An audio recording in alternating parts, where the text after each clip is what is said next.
A millionaire followed a little beggar girl who'd stolen from him on the street. But when he saw what she intended to do, he broke down in tears. On a bustling city street, the afternoon sun beat down mercilessly, yet Lucas Warburton strode along as if it had no power over him. His designer suit and high-end watch were unmistakable emblems of the empire he'd built, often by crushing anyone foolish enough to challenge him.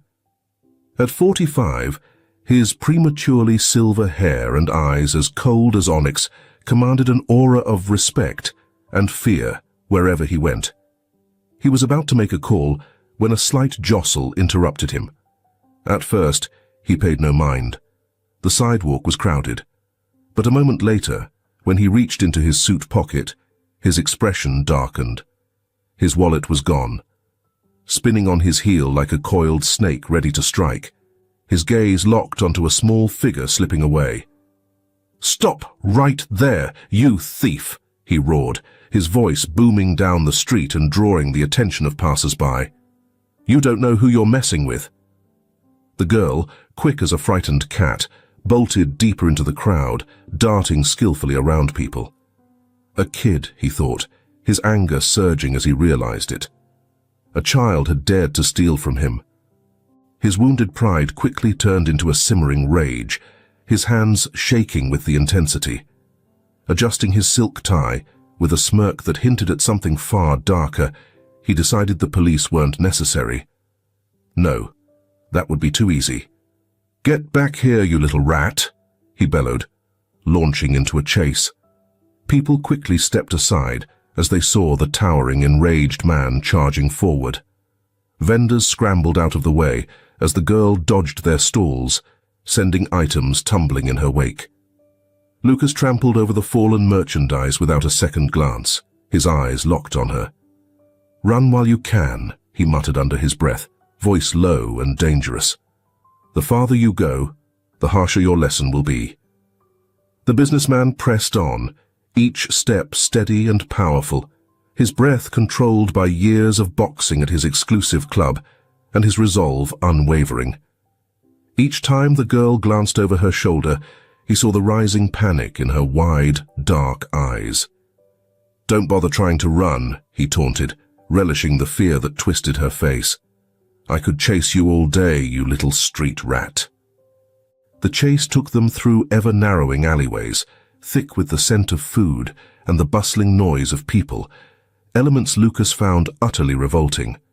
The girl kicked over boxes and trash cans to slow him down, but he vaulted over them with the ease of a predator. "Pathetic," he sneered to himself. "Your little tricks are only stalling the inevitable." His finely woven shirt was already soaked with sweat, but he didn't let up. He saw her movements grow sluggish, the fatigue setting in. "Getting tired?" he called out, his voice bouncing off the narrow walls. "You won't make it much longer, you little thief." The deeper they went, the darker the streets became, far from the bustling avenue. He could sense his trap closing in on her with every turn. Soon, he thought, she'd run out of options. "The rat's almost caught," he mused, feeling satisfaction as she hesitated at a fork. Her fear was palpable, her quick, graceful strides now faltering. Keeping a steady pace, Lucas savored the terror he'd stirred up. Look at her, he thought with a cruel grin, watching her shiver like a cornered animal. Nobody steals from Lucas Warburton and gets away with it. As they moved farther from the light, he watched her dash into a shadowed alley, desperation overtaking her. Her fraying sandals slapped against the pavement in a frantic rhythm. Typical and stupid, he thought, pausing at the entrance. "Now there's nowhere left to run, little rat." He calmly adjusted his cuffs, eyeing the dark passageway where she had fled. His steely eyes glinted with twisted satisfaction. "Let's see how long you'll last in the shadows," he murmured menacingly. "After today, you'll regret ever crossing paths with me." Lucas entered the alley with slow, deliberate steps, allowing the echo of his Italian shoes to signal his approach. Dim light filtered through the narrow gaps between buildings, casting long shadows, but he had no trouble adjusting to the darkness. The stench of garbage and damp didn't faze him in the slightest. It was all just part of his twisted game for payback. "I can hear you breathing, you little thief." His voice cut through the stillness like a blade.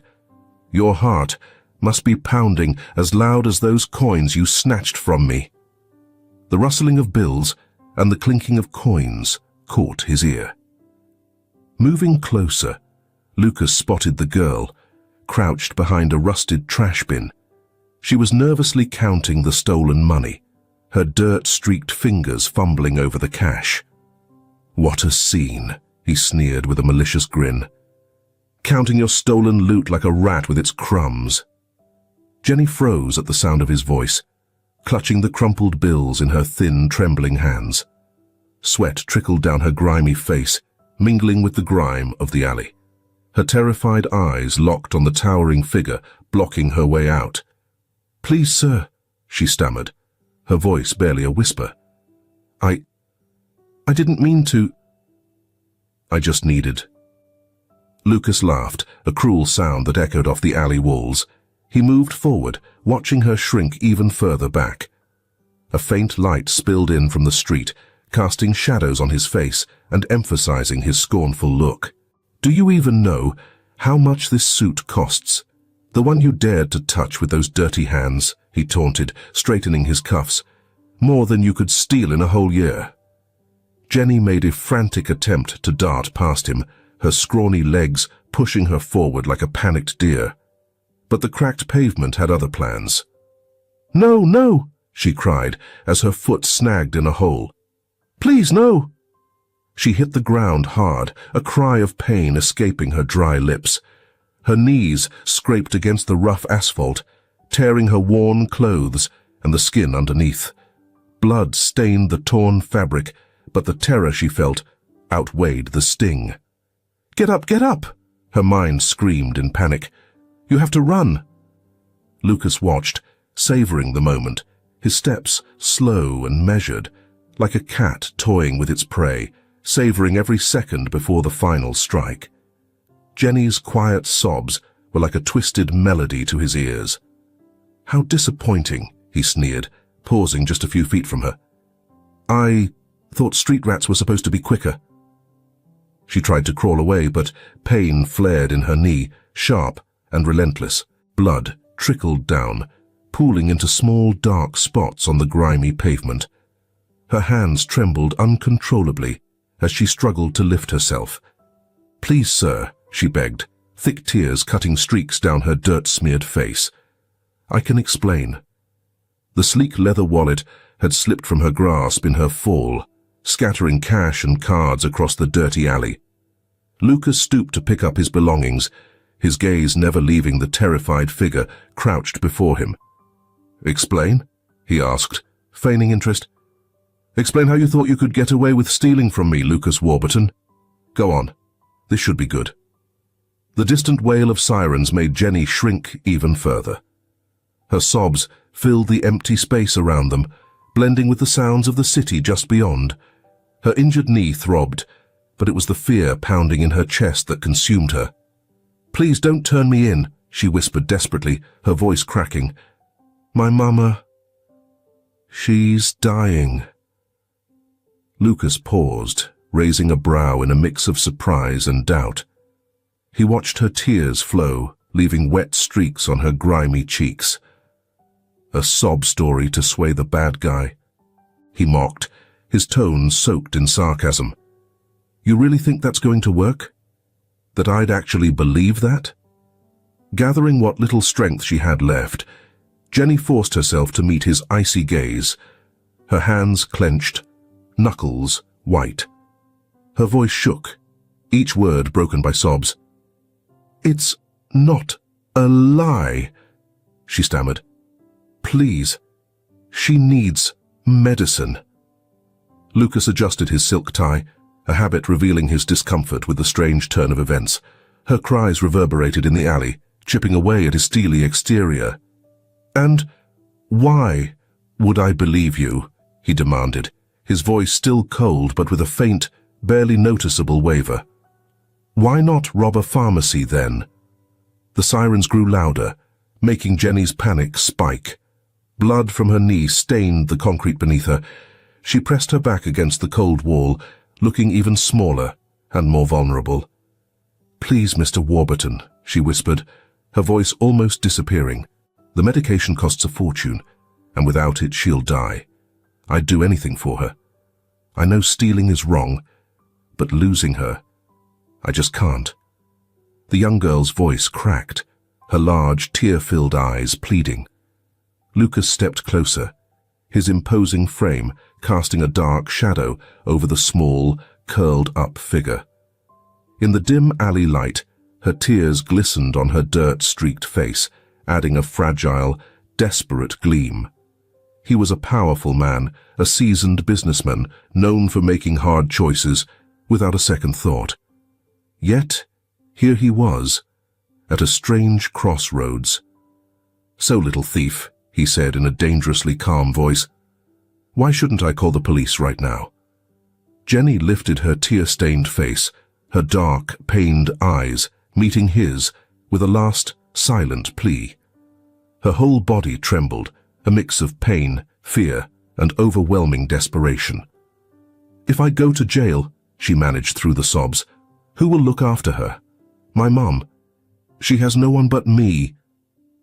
Lucas stared at her, his sharp gaze taking in her every movement, every shiver. Blood from her knee pooled on the filthy ground, but it was her helpless voice that unsettled something deep inside him. He was no stranger to lies, but her despair seemed real, in a way he couldn't easily dismiss. "Prove it," he said finally, his voice cold and unyielding. "Prove you're telling the truth, or I'm calling the cops." Jenny swallowed, struggling to steady her breathing, her small hands wiping away streaks of tears and grime. She tried to stand, stifling a cry as her weight bore down on her injured leg. "My name is Jenny," she said, her voice trembling but steady. "I can show you, if you come with me."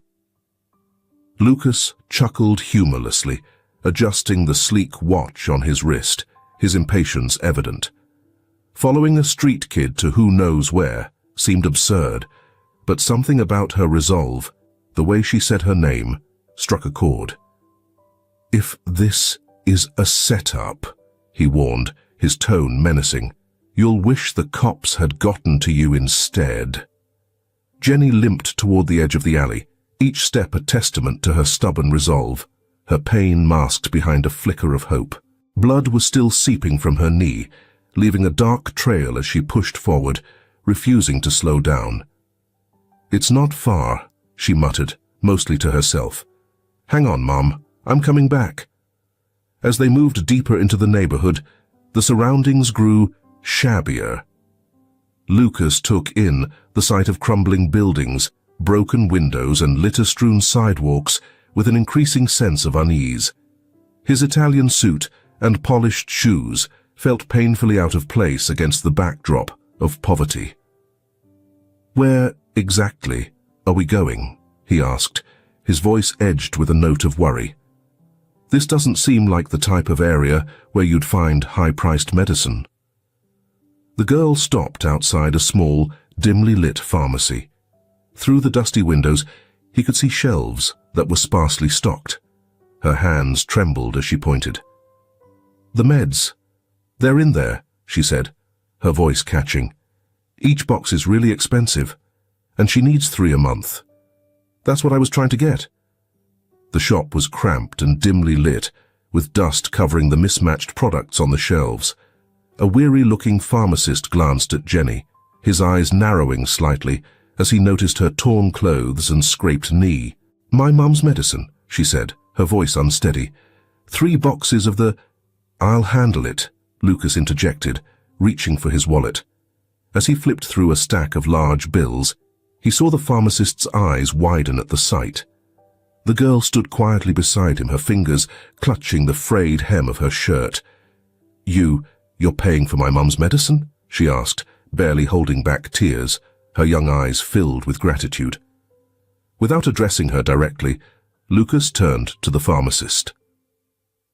"How Much per box? He asked flatly.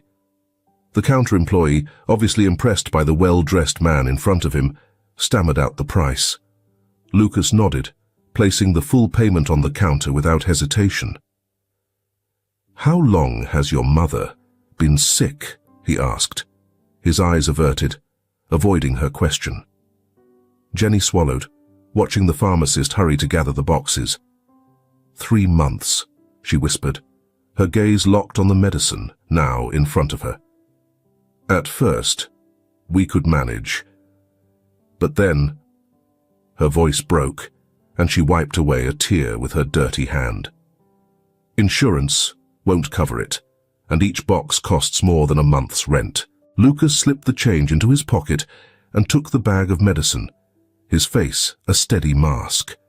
But inside, he couldn't shake the unsettling feeling that came from the way the girl's eyes tracked his every move, as if expecting him to suddenly turn away. "Where to now?" he asked, his tone still firm but gentler than before.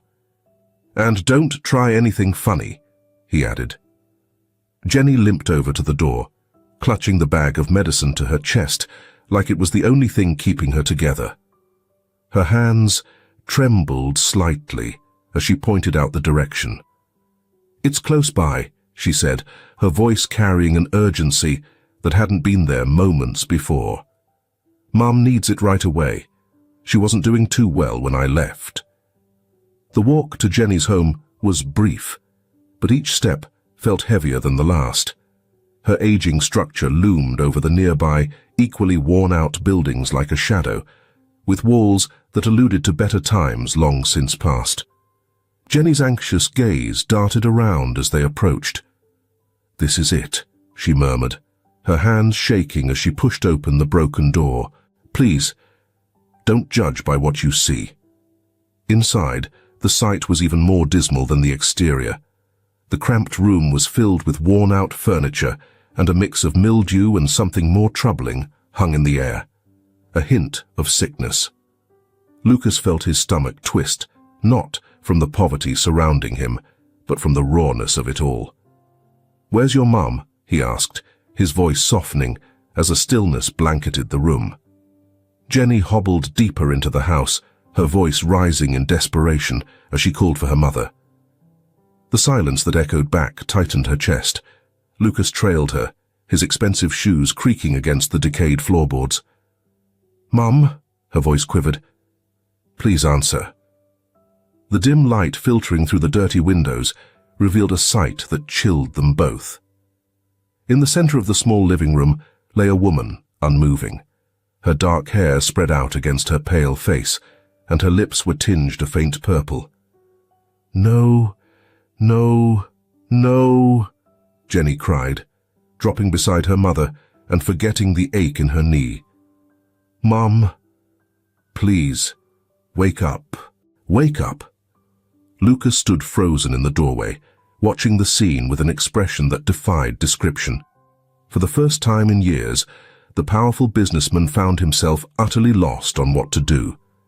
Jenny's genuine panic and the fragile figure lying on the floor began to chip away at his hardened indifference. Does she need help?" he managed to ask, his voice rougher than usual.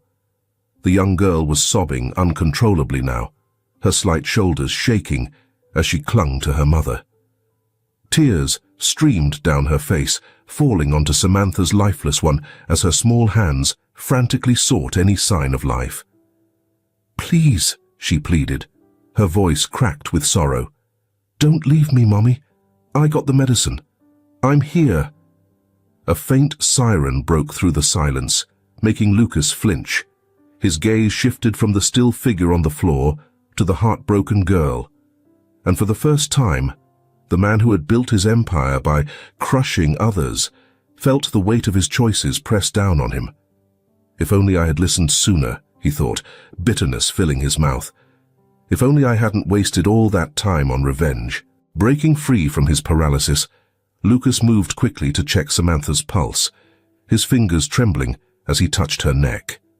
In that miserable room, time seemed frozen as 3 lives balanced on a thin thread. "There's still time," he murmured, pulling his cell phone from his pocket. "There has to be."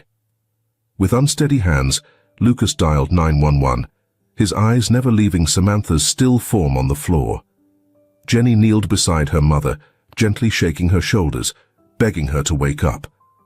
Lucas's own voice's desperation startled the operator when he picked up the phone. "I need an ambulance now," he said, urgency overriding his usual cold demeanor. "We have an unconscious woman here, barely breathing. Please hurry." Within 10 minutes, which felt like hours, the sound of sirens began echoing through the narrow street. Lucas ran outside, waving frantically to guide the paramedics in. His polished shoes sank into the mud, but for the first time, he didn't care at all about his appearance. "Hurry over here," he called out, his voice raw with anxiety. "She's not looking good." The paramedics rushed into the cramped house, their steps precise as they carried in their medical gear and stretcher. They moved quickly, expertly checking Samantha's vitals, while Jenny clung to her mother's hand, refusing to let go until one of the medics gently guided her aside. "Blood pressure is dangerously low," one of them announced, hooking up monitoring equipment. "We need to move her now." Without thinking, Lucas stepped forward and lifted Samantha into his arms. Hours earlier, his Italian suit was a mark of authority. Now, it was soaked with her cold sweat as he carefully set her down on the stretcher. "We're going with her," he said firmly, brooking no objections. "The girl is her daughter." Moments later, the wail of the ambulance siren echoed through the city streets. Inside, paramedics worked urgently over Samantha's still form, while Jenny held her hand tightly, silent tears streaking down her smudged face. Across from her, Lucas sat tensely, his fingers gripping his knees so hard his knuckles went white. "Please don't die," Jenny sobbed. "I swear I'll never take anything again. Just don't leave me alone." The stretcher sped down the hospital halls, Jenny limping as she struggled to keep pace, oblivious to her own injured knee. Lucas followed close behind, his expensive suit now disheveled and stained with Samantha's blood. "Weak pulse. Pressure's dropping," shouted one of the doctors, pushing the stretcher with urgency. "We need immediate access." The ER doors swung shut, leaving Jenny and Lucas in the hallway. Jenny pounded her small fists against the doors, a strangled cry escaping her. Without even understanding why, Lucas placed his hands on her trembling shoulders, stopping her from further hurting her bruised hands. "They'll do everything they can," he murmured, his voice unexpectedly gentle. "You have to be strong, okay?" And so the hours stretched on in the stark, quiet hospital corridor. Jenny sat curled up in one of the waiting room chairs, her tear-streaked eyes locked on the doors her mother had vanished behind. Lucas paced restlessly nearby, his cell phone forgotten in the pocket of his coat, now marked by grime and wrinkles. The steady click of his polished shoes against the floor echoed in the empty hallway, each step marking time like a somber metronome.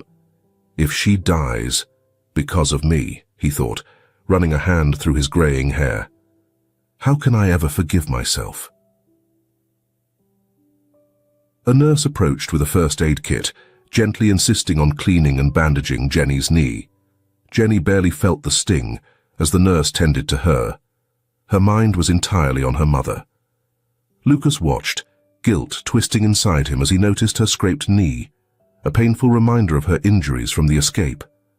"I should have trusted her from the start," he berated himself. "How much time did I waste, blinded by revenge?" The sudden creak of doors snapped them both out of their thoughts. A doctor appeared, his expression serious as he approached. Jenny jumped to her feet, almost stumbling, her small frame trembling with fear. Instinctively, Lucas stepped forward, placing himself beside her, as if to shield her from the news. "How is she?" they asked together, their voices carrying a shared sense of dread. The doctor glanced between the young girl and the disheveled businessman, briefly registering in the odd pairing but quickly refocusing, maintaining his composure. "We've stabilized her," he began, his tone steady but cautious, "but her condition remains critical." Jenny clutched Lucas's coat, her legs weak and shaking. Without thinking, Lucas placed a hand on her shoulder, offering a quiet, steady presence. The doctor continued with medical terms that seemed to swirl around Jenny's head. "Please," she whispered, her voice quivering. "Just tell me. Will she make it?" A tense silence hung in the air as the doctor took a moment to choose his words carefully. Lucas felt Jenny trembling under his hand, and an ache rose in his chest. "The next few hours will be crucial," the doctor finally replied. "We're doing everything we can." Nurses and doctors kept moving in and out of the room, carrying equipment and supplies, their movements shadowed by Jenny's watchful eyes as she refused to sit again. Lucas had loosened his tie, no longer trying to maintain his usual spotless image. "How much is it to move her to a private room?" he asked suddenly. "The best one available." The doctor hesitated, glancing between the two of them before replying. His face grew more serious as he carefully laid out the details. The numbers he mentioned left Jenny feeling faint, but Lucas merely nodded, already reaching for his phone. "Do whatever needs to be done," he ordered in his business tone. "Money is not an issue." The next hours blurred by in a rush of beeping machines and doctors moving swiftly around the room. Jenny watched in a daze, her eyes wide with fear, while Lucas made calls, using his connections to secure the best care for Samantha. He spoke with authority, cutting through red tape like it was nothing. "She has to make it," he murmured to himself between calls. "I can't live with this on my conscience." Finally, after what felt like a lifetime, the lead doctor returned to give them an update. He looked worn out from hours of intense work. Jenny moved toward him almost in a trance, barely feeling her legs under her. Lucas stood beside her, unconsciously gripping her small, grimy hand. "Please," she whispered, her voice faint. "Tell me she'll be okay." The doctor sighed, nervously adjusting his glasses. His gaze rested on Jenny, filled with a compassion that made Lucas's chest tighten. "We've managed to stabilize her," he said carefully, "but I have to be upfront with you." He paused, choosing his words. "The delay in treatment," he continued, voice faltering, "has led to severe complications." Jenny's grip on Lucas's hand tightened as the doctor outlined the seriousness of her condition. Every word felt like a punch to Lucas, a harsh reminder of the precious time lost chasing a desperate child through the streets. The doctor spoke of organ damage, complications, and lowered chances of recovery, but all Lucas could focus on was Jenny's silent sobs beside him and his own guilt. "The time we lost today," he thought bitterly, "may have cost her life." A commotion in the hallway, as a police officer entered the waiting area, abruptly cut off their somber conversation. His footsteps echoed loudly on the polished hospital floor as his eyes scanned each face in the waiting area. Lucas was the first to notice him. A chill settled in his chest when he realized the officer's intense gaze had landed on Jenny. The tired, worried girl hadn't even noticed the approaching figure of authority. "Not now," thought the businessman, rising to his feet. "Not when things are already so overwhelming." The officer moved forward with the confidence of someone who had zeroed in on his target. His crisp, clean uniform made a stark contrast to Jenny's disheveled clothes as she sat clutching the medicine she had just picked up for her mom. "Jenny Harper," the officer called, his voice ringing loudly in the otherwise quiet hallway. Instinctively, Lucas positioned himself between the officer and Jenny, his body tight with tension. Years of tough negotiations had taught him to stay calm under pressure, but his voice betrayed a hint of unease. "Officer, this young girl is going through a very delicate time," he said, his tone smooth and controlled. "Her mother is in serious condition." The officer shook his head, unaffected by Lucas's plea. He took a paper from his pocket and handed it to Lucas, whose hands trembled slightly as he took it. It was an arrest warrant, listing several minor thefts in the area. "I'm sorry, sir," the officer said, his tone detached and professional. "But she's got a history. This time, we can't let it slide. We've been searching for her, and when we got word of a homeless girl at the hospital, we had to come check." Jenny seemed to shrink in her chair, her fearful eyes darting between the officer and the doors leading to the emergency room, where her mother was fighting for her life. Tears she had been holding back started to roll down her dirt-streaked face. "Please," she whispered, her voice wavering. "My mum, she needs me here." Lucas tried everything, offering to post bail and even promising to take responsibility for Jenny, but the officer didn't budge. Each of his appeals was met with cold, procedural responses that didn't account for the desperation of the moment. "I can't ignore the law," the officer said, reaching for his handcuffs. "Even for someone in your position." The metallic click of the cuffs unlocking seemed to jolt something deep within Jenny. She sprang to her feet, her small hands gripping Lucas's arm with a strength that surprised him. "Don't let them take me," she begged, her voice trembling with fear. "I need to know if she's all right. My mum, please. I have to stay here with her." The hospital corridor erupted into chaos. Jenny struggled as an officer attempted to cuff her, her pleas reverberating down the hallway. Lucas's voice rose in anger, his typically calm expression contorted in frustration. "She's just a terrified kid," he thundered, drawing the attention of nearby nurses and patients. "Where is your compassion?"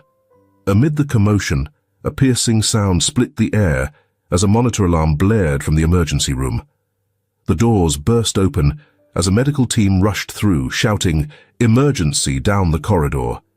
Jenny's face went pale as she recognized the room number. "Mom!" she screamed, desperately trying to break free. "No! Please let me go! She needs me!"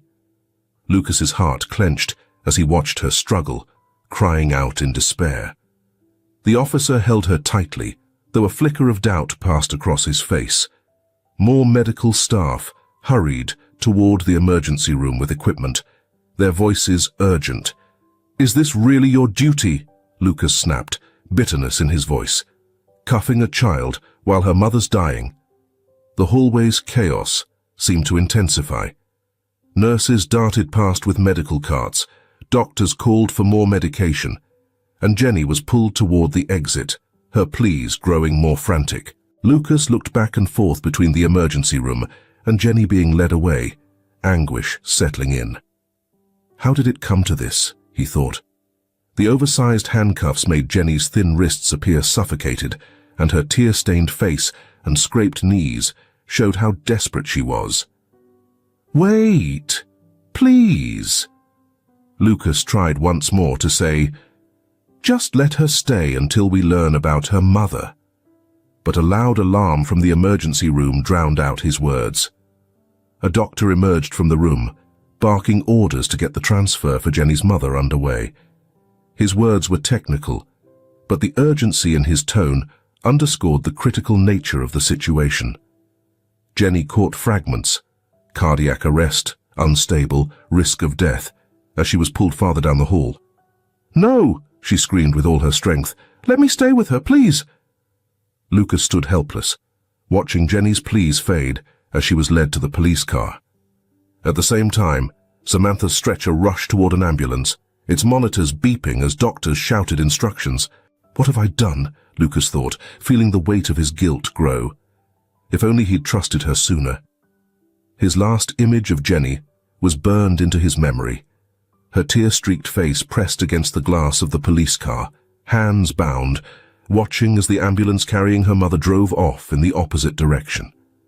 The wailing sirens mixed with her sobs, a sound Lucas knew he'd never escape. "I'll make this right," he vowed, his voice barely more than a whisper, "even if it's the last thing I do."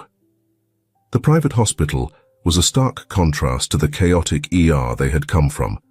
Polished floors and bright hallways replaced the frenzied atmosphere of the public hospital, but the tension hung just as heavy. Through the glass of the ICU, Lucas watched the medical team fighting for Samantha's life. The erratic beeping of the monitors mirrored the rhythm of his own panicked heart. "I can't let her die," he murmured, dragging a hand through his graying hair. Not after tearing her away from her daughter. Time seemed to stretch as doctors and nurses moved in and out, their faces grim. Gone was Lucas's usual sharp, businesslike exterior. His once immaculate suit was wrinkled and stained, his tie abandoned somewhere along the way, and exhaustion lined his eyes. Calls from his office flooded his phone, but he ignored them all. "Contracts? Now?" he scoffed bitterly, declining another call. "There's a life on the line." A lead doctor approached, a stack of results in hand, and an unspoken heaviness in his eyes. The words came slowly, carefully, but Lucas understood the message buried in the pauses. They were running out of options. "We need someone who can turn this around," he cut in, not waiting for the doctor to finish. "Who's the top specialist in the country for this?" His fingers shook as he dialed numbers, making calls he'd never thought he'd make. His name got him access. His resources tore down barriers, but with each desperate call, he could feel the seconds slipping away. "I don't care how much it costs," he repeated firmly with every negotiation. "Get them here now." Lucas's focus was solely on the rhythmic, unsettling sounds of Samantha's monitors, each irregular beep echoing the urgency of the moment. Money had never felt so pointless, he thought, as another bank transfer was processed. What's the use of all this influence if I can't even save a life? The specialist's arrival caused a ripple of tension across the hospital floor. Known for his expertise, he was met with a mix of awe and anxiety by the regular staff as he reviewed Samantha's case with a critical eye. Standing near the ICU door, Lucas shifted his gaze back and forth from Samantha's pale face to the doctor, trying to read his expressions with every new test result. "She has to pull through," he repeated to himself. "I have to bring good news to Jenny." The next several hours unfolded in a relentless sequence of specialized tests and treatments. The specialist worked with unwavering concentration, ordering exams that Lucas had never even heard of. Each result was analyzed with precision that left no detail untouched. "There's something we're not seeing," the doctor murmured under his breath, more to himself than anyone else. Lucas watched closely, searching every subtle movement and every flicker of expression, hoping to uncover a hint about Samantha's condition. The other doctors, equally tense, monitored the situation, their faces showing the intense seriousness of the circumstances. The machines created a grim soundtrack, marking the passing time. "How much longer must we wait?" Lucas asked, his voice betraying his unease. "Is there anything we can do?" he pressed. The specialist looked up from the results, his face etched with concern that hit Lucas hard. Holding the trembling papers, he walked over, his typically steady gaze now shadowed with something ominous. "In my 30 years of practice," he began, his tone carefully restrained, "I've never come across a symptom pattern like this." A chill ran through Lucas. His years of negotiations had taught him to read people, and the specialist's tense stance was deeply troubling. The doctor continued, choosing his words with precision, each phrase landing heavily. "There's an unexpected complication," he explained, showing the test results. "It's something the usual procedures didn't account for." The hospital hallway felt as if an unexpected chill had swept through it. Lucas leaned heavily against the wall, his legs threatening to give out under the weight of the doctor's words. Other staff members gathered, forming a tense semicircle around the specialist. "How much time?" Lucas managed to ask, his voice sounding strange even to himself. "How long does she have?" The specialist adjusted his glasses, the gesture feeling more like a stalling tactic than anything necessary. He scanned the charts again, as though hoping to find a different answer among the pages. "It's not really about time," he said at last, his tone carrying a gravity that hinted at a bigger issue. "It's about what we're dealing with." In the background, the monitors beeped a steady, lifeless rhythm, a reminder of the fragile life at stake. Lucas moved closer to the ICU's glass window, staring at Megan's pale face, so hauntingly similar to his daughter's. The specialist joined him, his presence heavy with years of experience and unspoken concerns. "Mr. Warburton," he began, voice quiet yet steady, "what we've uncovered here is unlike anything I've encountered before." Lucas turned slowly, meeting the doctor's serious gaze. The hospital hallway felt frozen in time, each second stretching painfully as he awaited an explanation. The specialist held the medical files like they were a ticking time bomb, his professional mask of concern hinting at something far more unsettling. "Just tell me," Lucas said, voice trembling. "What did you find?" Meanwhile, Jenny's small wrists were bound in handcuffs as she was led through the police station's cold, echoing hallways. Tears had dried on her face, leaving trails on her tired cheeks, but her eyes still held a spark of desperation. The officers guided her without pause, ignoring her broken voice and repeated pleas. "Please," she rasped, her throat raw from crying. "Can someone just call the hospital? I need to know about my mom." The booking process felt like pure torture. Each question, each photo taken, and each fingerprint collected was time slipping away from her mother's side. The harsh fluorescent lights made her eyes sting, but not nearly as much as the tears she held back. "One call," she whispered to every passing officer. "I just need to know if she's okay." The cell was small and cold, with a hard concrete bench along the wall and a tiny barred window near the ceiling. The heavy clang of the door shutting felt like a judge's gavel sealing her fate. Jenny curled up in the corner, still in cuffs, her hands shaking as she hugged her knees tightly. "Mom, please hang on," she whispered into the silence, desperation filling her voice. "Just hold on a little longer." The minutes stretched painfully, each passing second dragging like an eternity. Whenever footsteps echoed down the hall, Jenny would rush to the bars, her eyes flashing with renewed hope. But each time, the officers passed her cell without so much as a glance. Some looked away, others ignored her altogether. "I just need to know if she's okay," she'd beg, her voice growing weaker with each plea. "Please, someone tell me."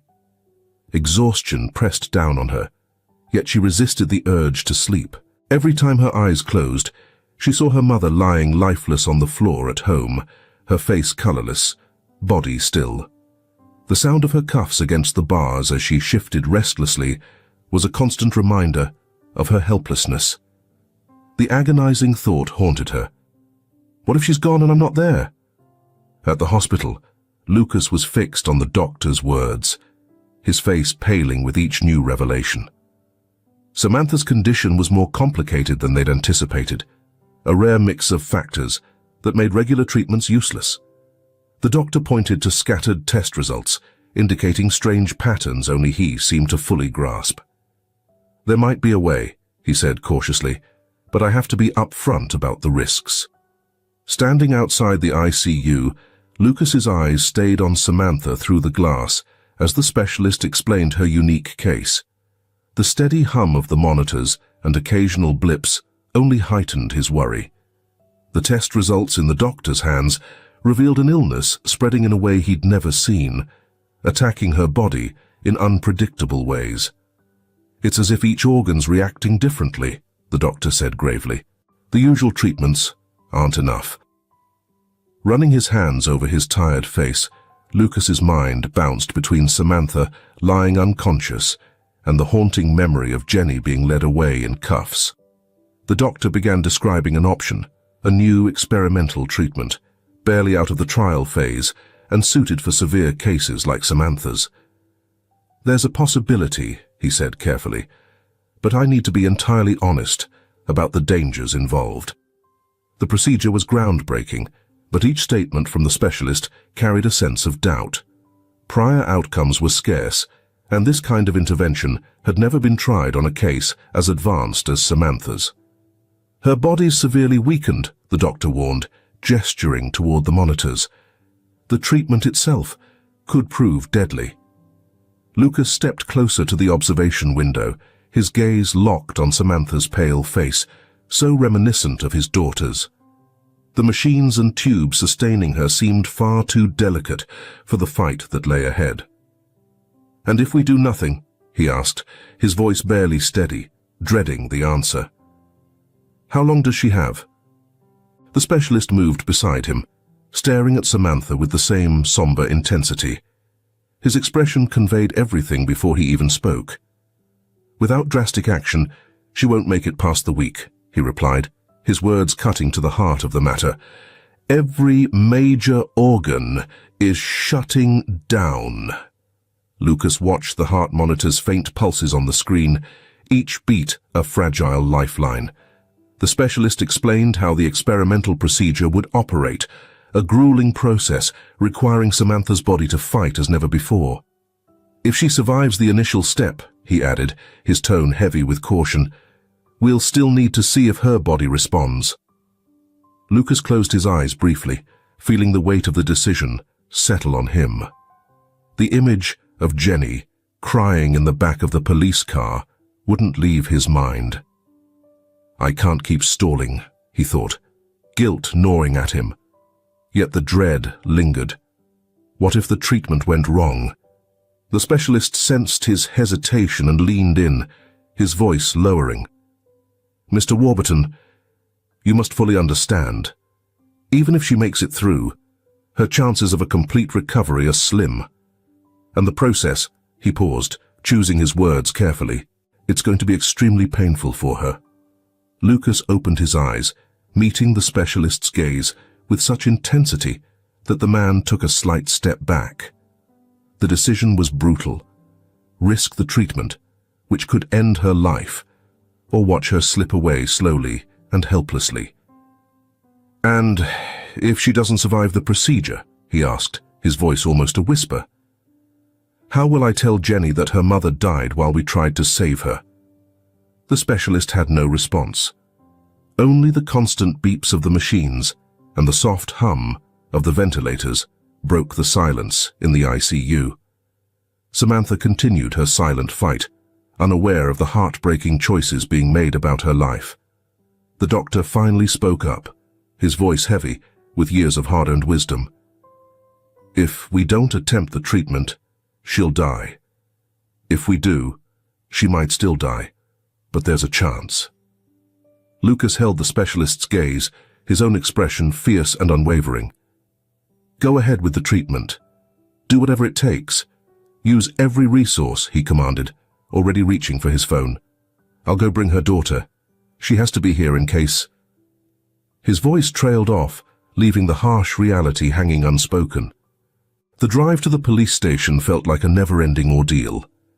Each minute in traffic stretched unbearably as his mind shifted between anxiety for Samantha and regret for allowing Jenny to be taken away in handcuffs.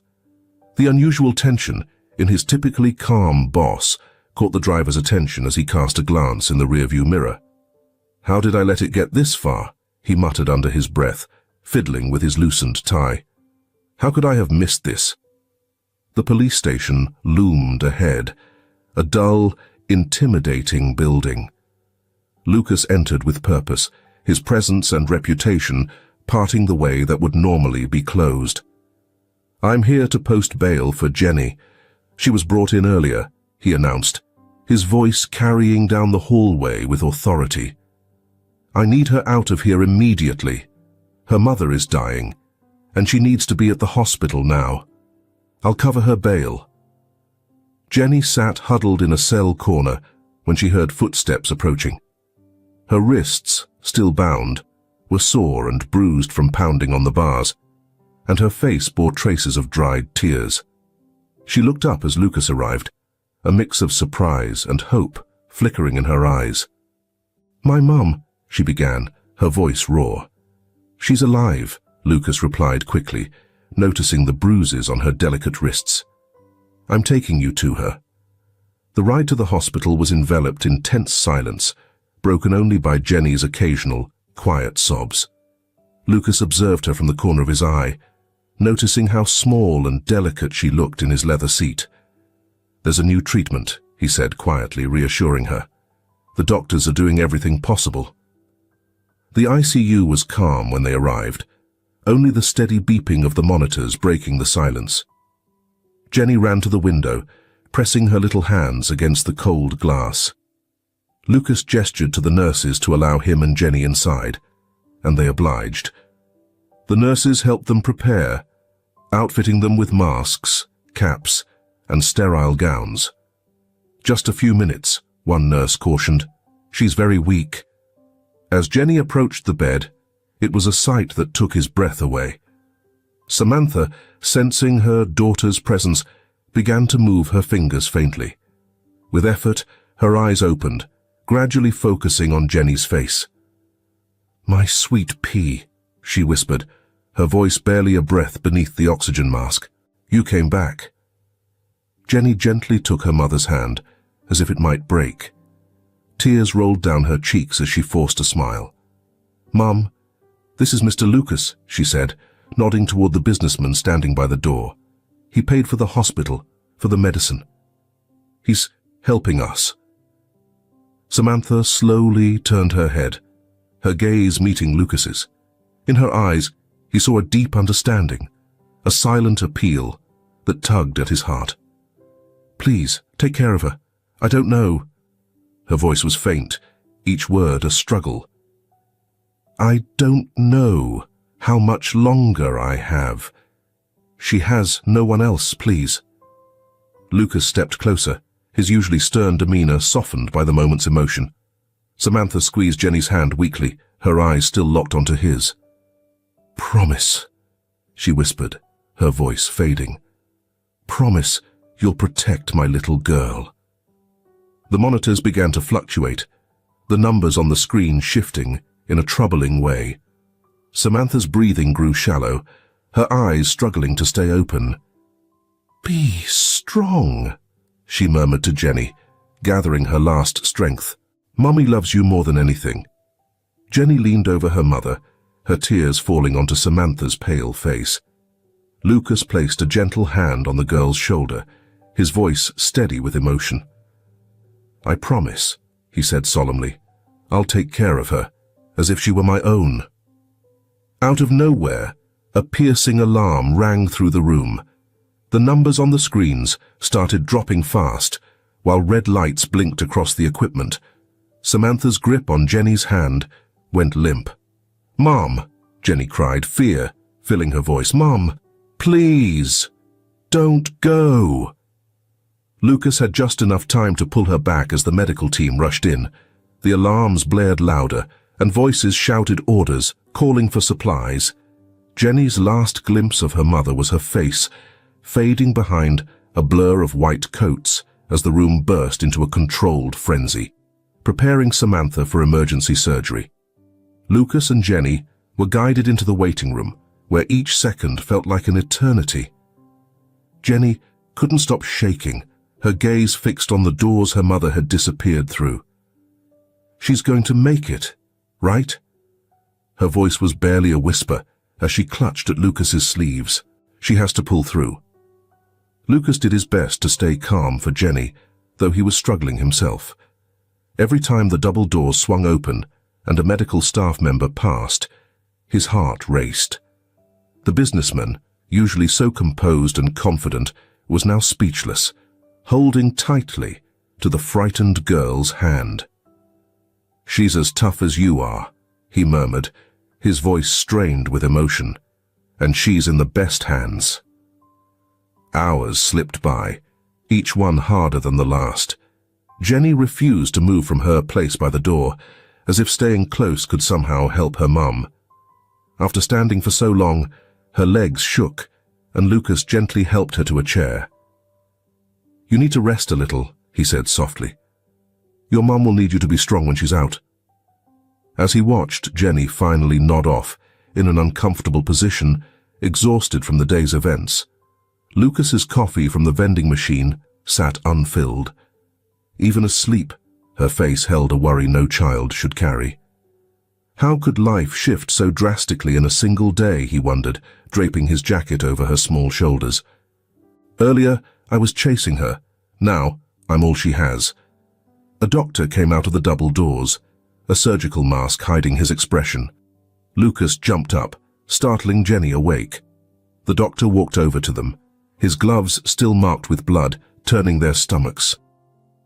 "The surgery's proving more challenging than we anticipated," he said with a heavy tone. The hours stretched on, each one more unbearable than the last. Jenny's silent tears dampened Lucas's jacket, still draped over her shoulders. The businessman kneeled down in front of her, his hands trembling slightly as he held hers, searching for words of comfort where there were none. "Remember what your mother used to say," he whispered softly. "You need to stay strong now." The nurses came by frequently, offering updates that only seemed to deepen the anxiety rather than ease it. Each time the doors opened, Jenny sat up in her chair, her red, swollen eyes looking desperately for a sign of good news. Lucas alternated between pacing anxiously down the hall and sitting beside her, both caught in their own cycles of worry. "Why is it taking so long?" she asked again, for what felt like the 10th time. Something must be wrong. The wall clock seemed to taunt them, its hands creeping forward at a painfully slow pace. Lucas had long given up on trying to work, his attention fixed solely on the doors to the surgical center. Jenny eventually dozed off again, her head resting against his shoulder, her tiny frame shuddering with quiet sobs even in her sleep. "If there's a God," he thought, looking up at the sterile white hospital ceiling, "please don't let this little girl lose her mother." Suddenly, the echo of rushing footsteps startled them both. Urgent voices filled the hallway as medical personnel hurried by, calling for more equipment.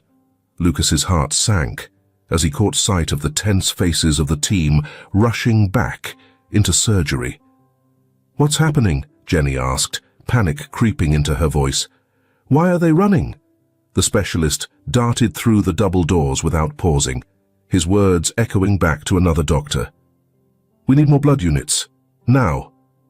Jenny clutched his hands so tightly that her small nails left imprints on his skin.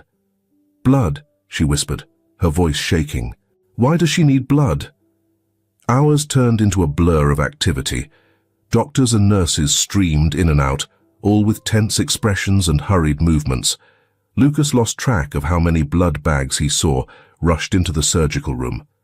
Jenny, her head resting on his arm, watched every movement, fear written in her eyes. "I've never seen this many doctors before," she murmured. "Is that good or bad?" And then, just as suddenly, everything fell silent. The frantic pace stopped, voices faded, and for a moment an unnerving calm settled over the hallway. Lucas felt a chill creep up his spine as he noticed the hospital staff exchanging uneasy glances. Something wasn't right, he thought, his heartbeat quickening. This kind of silence didn't feel normal. Suddenly Jenny stood up, her eyes, swollen from endless tears, locked onto the doors of the surgical unit with a fierce intensity. Lucas rose too, instinctively placing a reassuring hand on her shoulder. "She's going to be okay," he said, hoping he could believe his own words. "Your mum's strong. She's got this." At last, the specialist emerged through the double doors, removing his surgical mask with a slowness that didn't seem like good news. The fatigue on his face was unmistakable, but there was something else there, something that made Lucas's stomach drop. Jenny moved forward, but he held her back, noticing the somber look on the doctor's face. "Mr. Warburton," the doctor began, his voice heavy. "We need to talk." The specialist guided Lucas a few steps away from Jenny, who stayed seated. clutching his coat like it was her lifeline. The hospital hallway grew quieter, only the faint buzz of fluorescent lights breaking the silence. The doctor adjusted his glasses, looking as though the hours spent in surgery had worn him down. "Mr. Warburton, there's something crucial I need to tell you," he said, lowering his voice. "There's a procedure that might save her, but it's incredibly risky. We'd have to cool her body to a precise temperature, and then temporarily stop her heart." Lucas felt his legs weaken, and he leaned against the wall for support. "Stop her heart? And if you can't get it beating again?" "That's why I have to be entirely transparent," the doctor said cautiously. "This has never been attempted here. In fact, it's only been documented 3 times across the country. If we miscalculate during the heart stoppage, if we lose any critical seconds, we may lose her permanently," the doctor explained, his face etched with worry. Lucas glanced back at Jenny, who watched from a distance, fear clear in her eyes. She looked so small and fragile, as she gripped his coat like her only anchor in this stark hospital hallway. "How long do we have to decide?" Lucas asked, his hand running through his graying hair. "Just a few minutes at most," the specialist said, his tone serious. "Her condition is worsening fast. If we're going to proceed, it has to be now." Jenny moved closer to Lucas, nervously twisting the edge of her old t-shirt. He could see her lips trembling as she struggled to keep her emotions in check. Her red, tear-streaked eyes were glued to the doctor's, who were deep in conversation about the upcoming procedure. Her tiny hands shook as she gripped Lucas's arm. "She can't die, Mr. Lucas." Her voice wavered, thick with tears. "She's all I have left in this world. Even when she was sick, she kept taking care of me, even though it hurt her."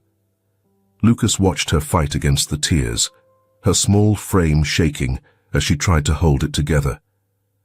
"We're doing everything we can, Jenny," he assured her. But Jenny shook her head, her grip tightening. "You don't get it," she said, her voice cracking. "She's always been so strong. Even on the days she could barely move, she'd smile and tell me everything was fine. But I could see the pain. How hard each day was for her." Her voice grew softer, breaking under the weight of the moment. "And now, she's in there alone, and I'm just standing here. I can't help her." The specialist stepped away momentarily and returned with a stack of documents. Jenny's eyes turned to him, filled with desperation. "Please, you have to save my mom. She's all I have." Her gaze returned to Lucas, imploring. "Promise you'll let them try everything? Promise you won't give up on her? My mum needs to get better. You don't know what she's been through." Her voice shook as she continued, her words spilling out between shallow breaths. At night, it was the worst. She thought I didn't hear, but I did. She'd cry in the bathroom, but then she'd come back, smiling, saying, "It's nothing, sweetie. Just a little dust in Mummy's eye." Lucas felt the weight of her words settle in his chest. The choice before him felt more daunting with every second. The specialist stood there, documents in hand, waiting patiently. But Jenny kept talking, as if holding on to these memories would somehow keep her mother with her. "Mum always said I was strong like her," she whispered, eyes on the papers the doctor held. "But I'm not strong, Mr. Lucas. I'm really scared." "We're all scared sometimes," Lucas replied quietly, reaching for the pen. "Even resilient people, like your mum." He signed the paper, taking a deep breath. "If this is Samantha's only shot, I have to let her and Jenny have a fighting chance." A few moments later, the medical team was already moving with focused urgency in the operating room. Through the glass, the monitors displayed Samantha's vital signs, each beep sounding fainter than the last. "Cooling process initiated," the specialist called out, his voice echoing around the room. Current temperature at 43 degrees and dropping, the doctor noted, checking the equipment. We need it down to 39 degrees. Then we'll start the controlled cardiac arrest. Temperature reached, a nurse announced. Beginning cardiac arrest procedure in 3... But before she could finish, a high-pitched, unbroken tone pierced the air. The monitors started flashing, red lights casting an eerie glow onto Jenny's frightened face. "No, ma'am, hang on," a nurse called, her eyes locked on the heart rate monitor. "Not yet, please. Not like this." The operating room erupted into organized chaos as the team moved quickly, the cardiac monitor blaring its unbroken tone. Samantha's heart had stopped on its own. Meanwhile, Jenny was clutching Lucas's hand tightly in the hallway. Her gaze stayed fixed on the OR doors, an unsettling feeling building inside her. "Why do I feel like... Mommy's not coming back, Lucas." "I don't want to be without her," she whispered. Lucas could feel her tiny hand trembling. He wanted to comfort her, wanted to say something reassuring, but he knew he couldn't risk giving her hope that might be shattered. "I'll stay with you no matter what," he said softly. "Let's hold on to hope. We can't give up faith." He did his best to console her, but the relentless, shrill tone of the heart monitor seemed to fill the hallway as Lucas held Jenny back, keeping her from banging on the operating room window. A nurse quickly pulled the blinds, leaving them with only the faint sounds of the medical team's voices and that awful, unending sound. "Please, let me see her," Jenny cried, wriggling in Lucas's grip with all the strength she had.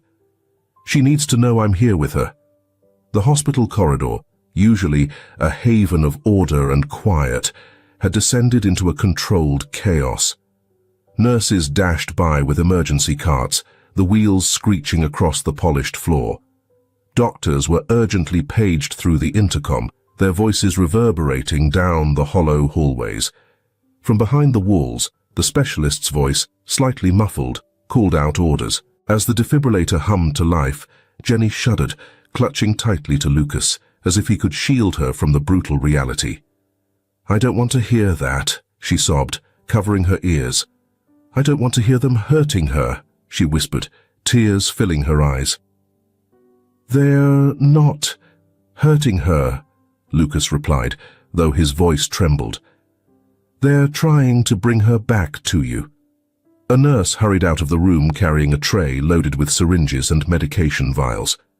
She kept her gaze averted from Jenny, rushing down the hall. Moments later, another nurse entered with blood bags. The clatter of equipment and urgent voices slipped through the partially open door. "Adrenaline now," the specialist's voice ordered. Snaps of ampules and the preparation of syringes filled the air in tense bursts. "Why did they close the door?" Jenny asked, her fingers digging into Lucas's arm. "What if it's the last time I see her? What if—" "Don't talk like that," Lucas interrupted, his voice catching. "Your mum's strong, remember? She's always fought for you and she's fighting now." He tried to sound reassuring, though he was struggling with his own fear. The defibrillator fired again, louder this time, making Jenny jump and bury her face in Lucas's coat, muffling her sobs. Lucas felt her tears seep through the fabric, but for once, material things were the last thing on his mind. "Charging again!" the doctor's voice commanded with urgency. Another nurse rushed out, only to return with more equipment. As the seconds passed in the silent hallway, time seemed to stand still. "Mommy," Jenny whispered through her sobs, her words a plea. "Please don't leave me. I promise I'll be better. I promise I'll never get in trouble again. I'll study harder, just don't go." Her pleas spilled out as Lucas held her close, his heart racing with hers. The defibrillator's shock echoed a third time, causing the hallway lights to flicker. Two young residents pushing an emergency cart zoomed past, looking just as terrified as Jenny. The specialist's voice, filled with years of experience, cut through the room. Last try. With a commanding tone, the doctor called out, "Clear," and an overwhelming silence took over.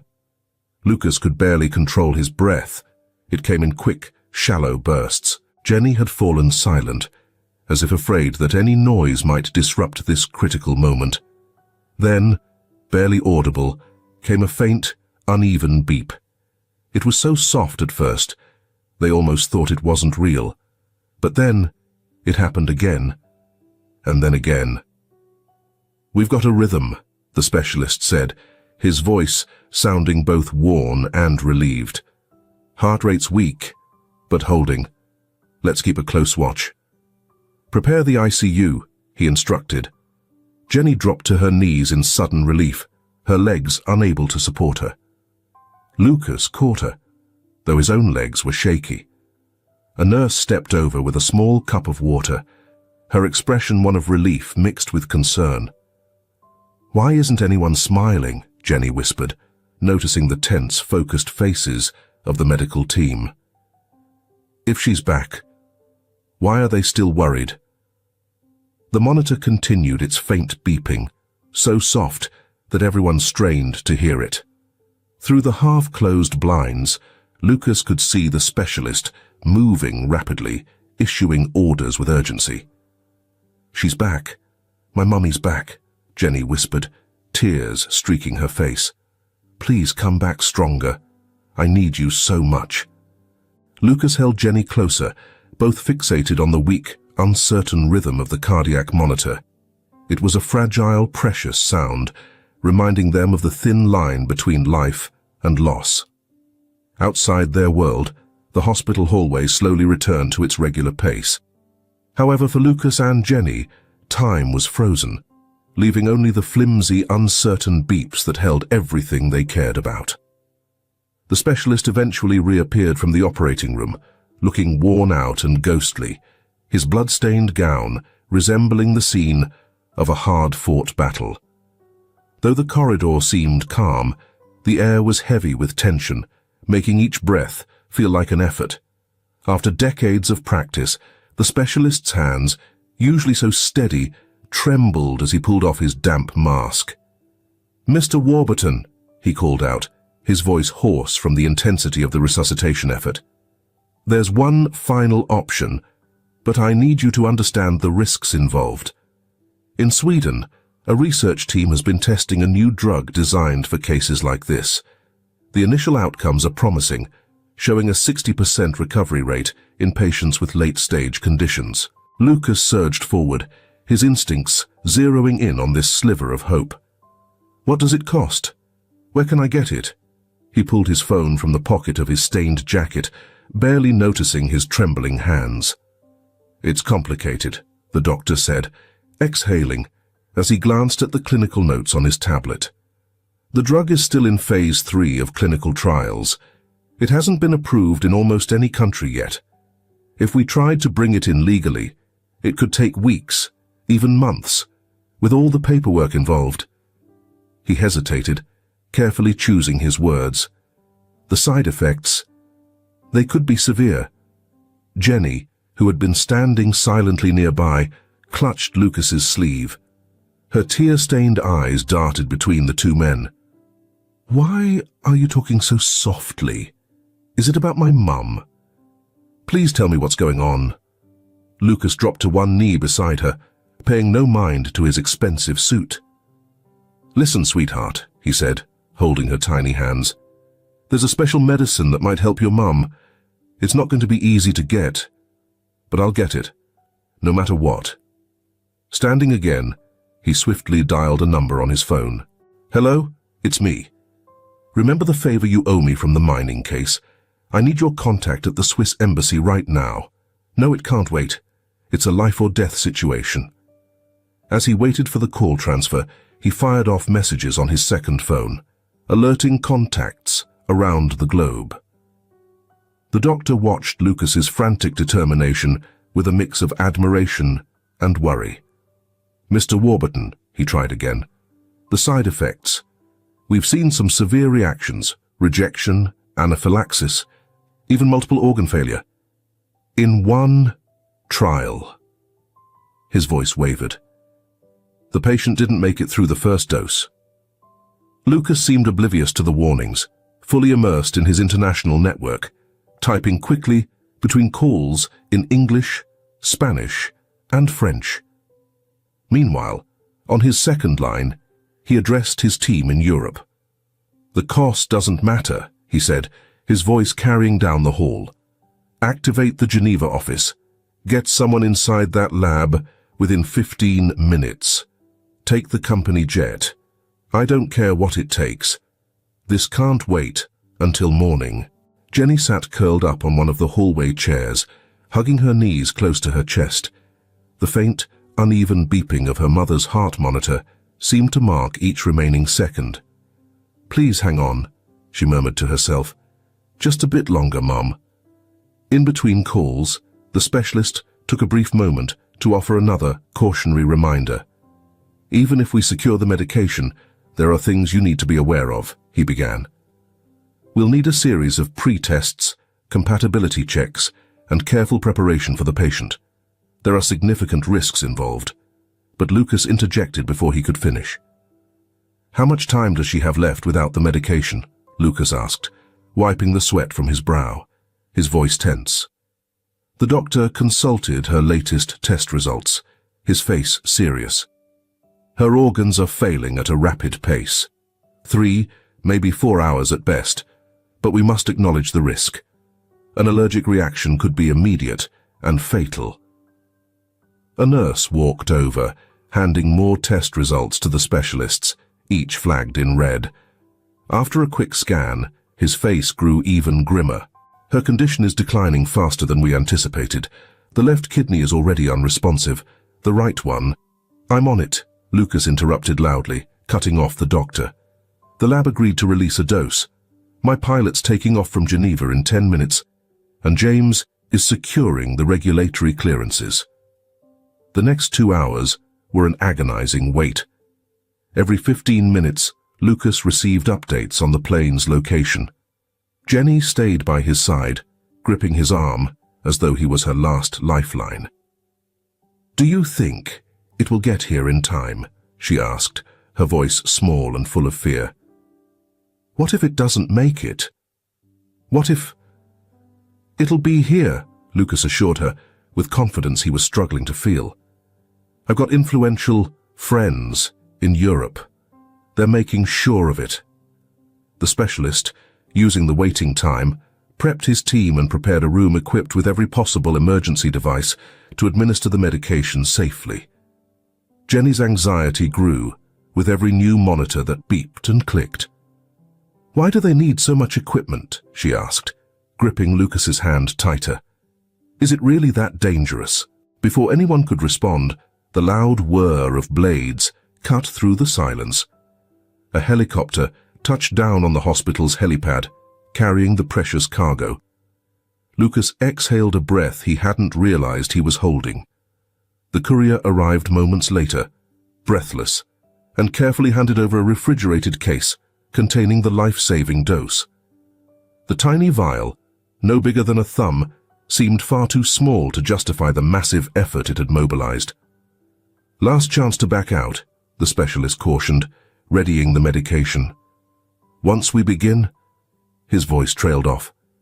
"Go ahead," Lucas commanded, clutching Jenny tightly. "Without this, she won't make it.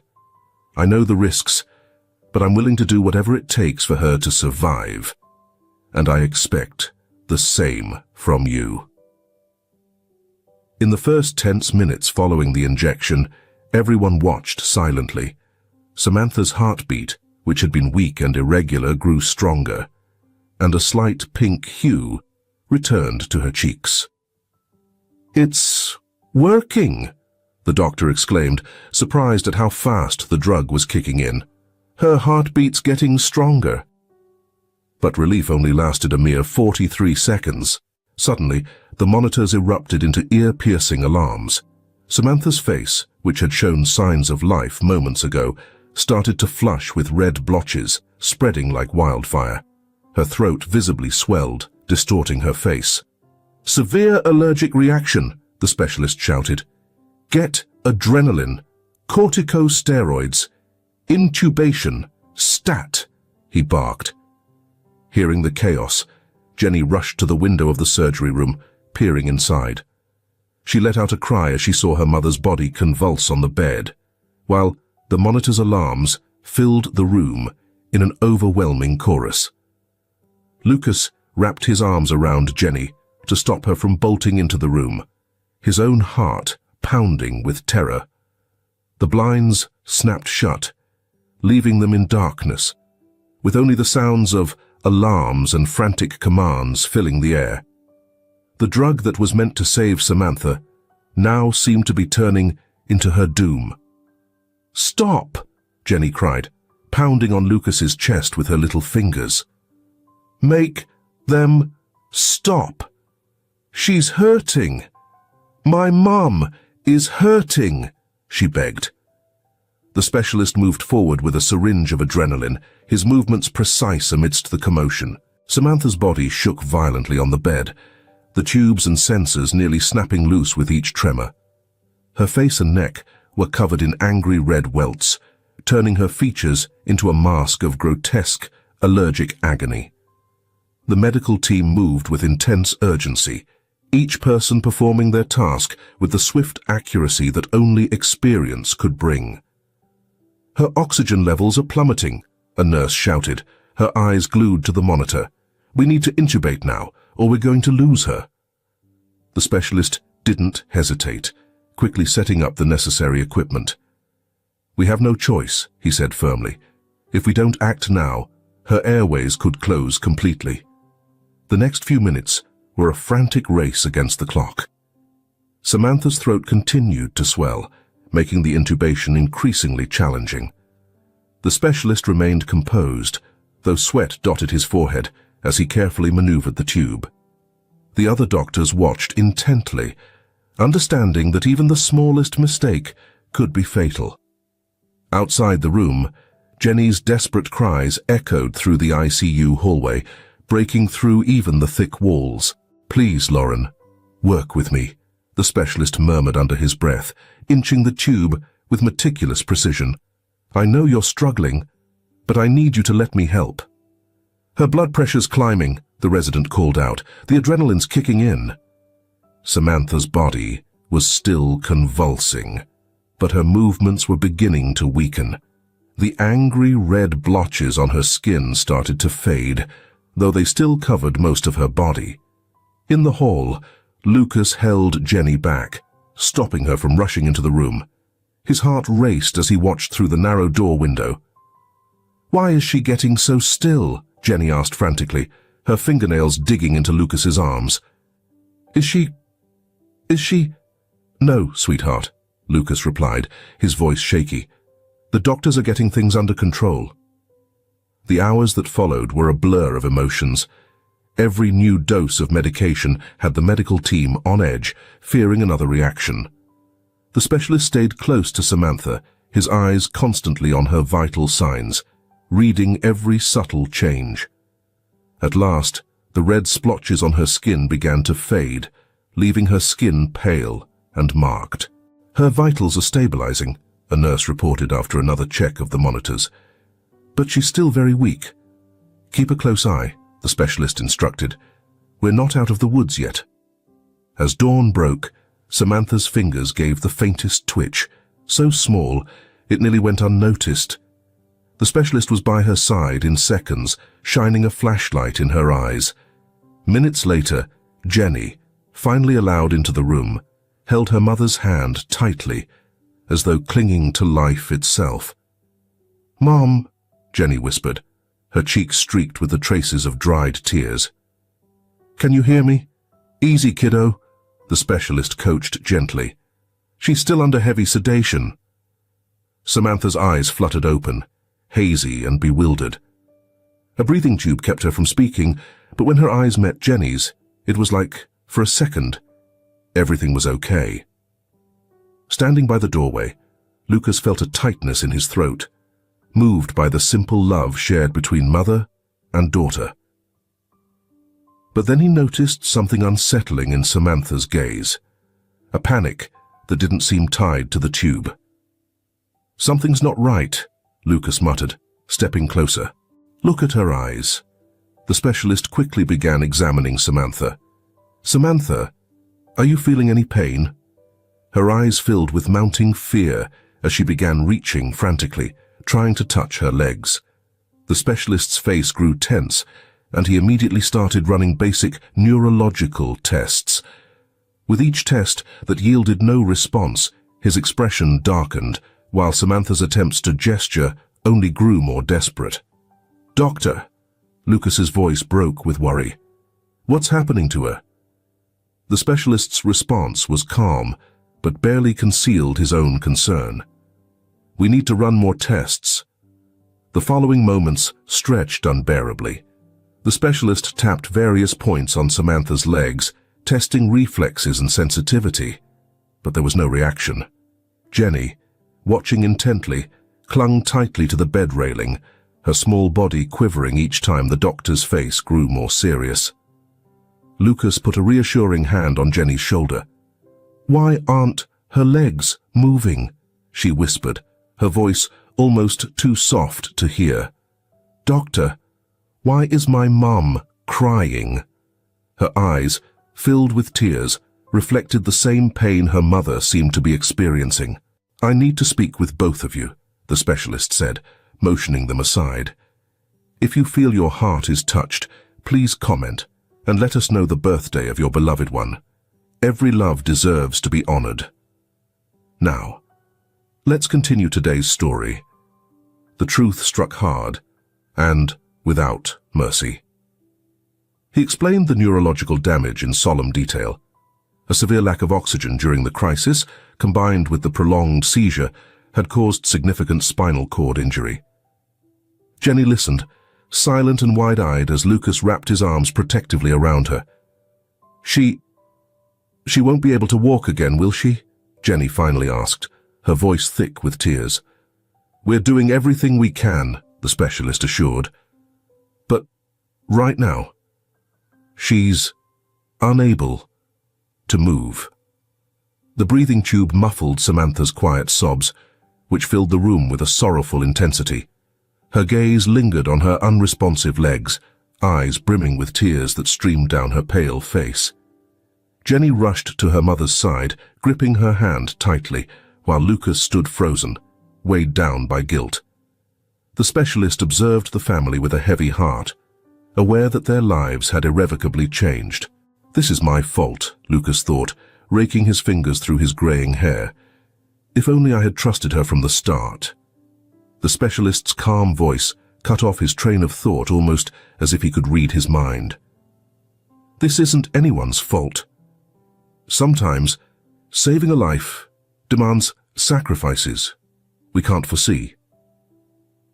In the sterile ICU room, amidst the steady hum of machines and glaring lights, emotions of relief and heartbreak intertwined. Samantha had survived, but her world had been reshaped. Jenny oscillated between tears and reassuring smiles, while Lucas kept a quiet, watchful presence. The specialist discussed rehabilitation and the road ahead, though his words seemed distant, as if spoken from another reality. "We'll get through this, Mum," Jenny whispered, pressing a kiss to Samantha's hand. "No matter how, I'll help you every step of the way," she promised, her tear-streaked face a testament to her resolve. "And I won't leave your side," Lucas added, his voice filled with conviction. The hours slipped by as the medical team carefully removed Samantha's breathing tube. Each breath she took without assistance felt labored, as though even the slightest movement required all her strength. The specialist remained close, keeping a vigilant eye on her vitals. At last, when she was able to speak, her voice came out raspy and faint, but her first words were for her daughter, who clutched her hand with unwavering support. "My love, I'm so grateful you're here," Samantha whispered, her eyes shining with unshed tears. "Why can't I feel my legs?" she asked, her voice trembling, as much to herself as to anyone else. "Mum, don't talk too much right now," Jenny said, swallowing her tears. "The doctor says you need to rest." The specialist stepped forward, carrying the heavy responsibility of confirming what Samantha feared. He gently explained about the spinal injury, detailing how an intense reaction to the medication had led to nerve damage. Each word seemed to send waves of pain across Samantha's face, etching a look of agony that went deeper than just physical suffering. From the doorway, Lucas watched, his body wound tight like a coiled spring, ready to snap. "How will I work like this?" Samantha asked through her tears. "How will I take care of my daughter?" "Miss Samantha," Lucas finally said, moving closer, "I promise, you won't need to worry about that."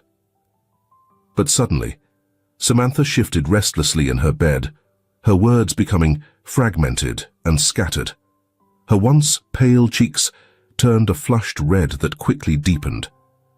The heart monitor started beeping faster, and beads of sweat appeared on her brow. Jenny instinctively stepped back, alarmed, as her mother began to murmur about black-winged angels dancing on the ceiling. "Temperature's rising fast," a nurse reported. "Her fever is spiking," she added. "Mom," Jenny called out anxiously, "why is she talking like that?" The room turned chaotic as Samantha's words swung between clear phrases and feverish babble. She spoke of stairways to heaven and of frozen butterflies landing on her numb legs. Watching the monitors, the specialist's expression subtly shifted, from concern to a glimmer of optimism. "Why are you smiling?" Lucas asked, catching the change in the doctor's face. "This fever," the specialist replied, "might be just what we needed." As the medical team worked to keep Samantha stable, the doctor explained that the fever could mean her immune system was actively responding to the treatment. It was as though her body was mounting a strong internal defense. Jenny's gaze shifted between her mother's flushed face and the screens. "It's like a battle in her body?" Jenny asked, beginning to grasp the situation. "Exactly," the specialist confirmed. "And right now, we need her body's army to keep fighting." As her fever rose, Samantha's hallucinations grew stronger.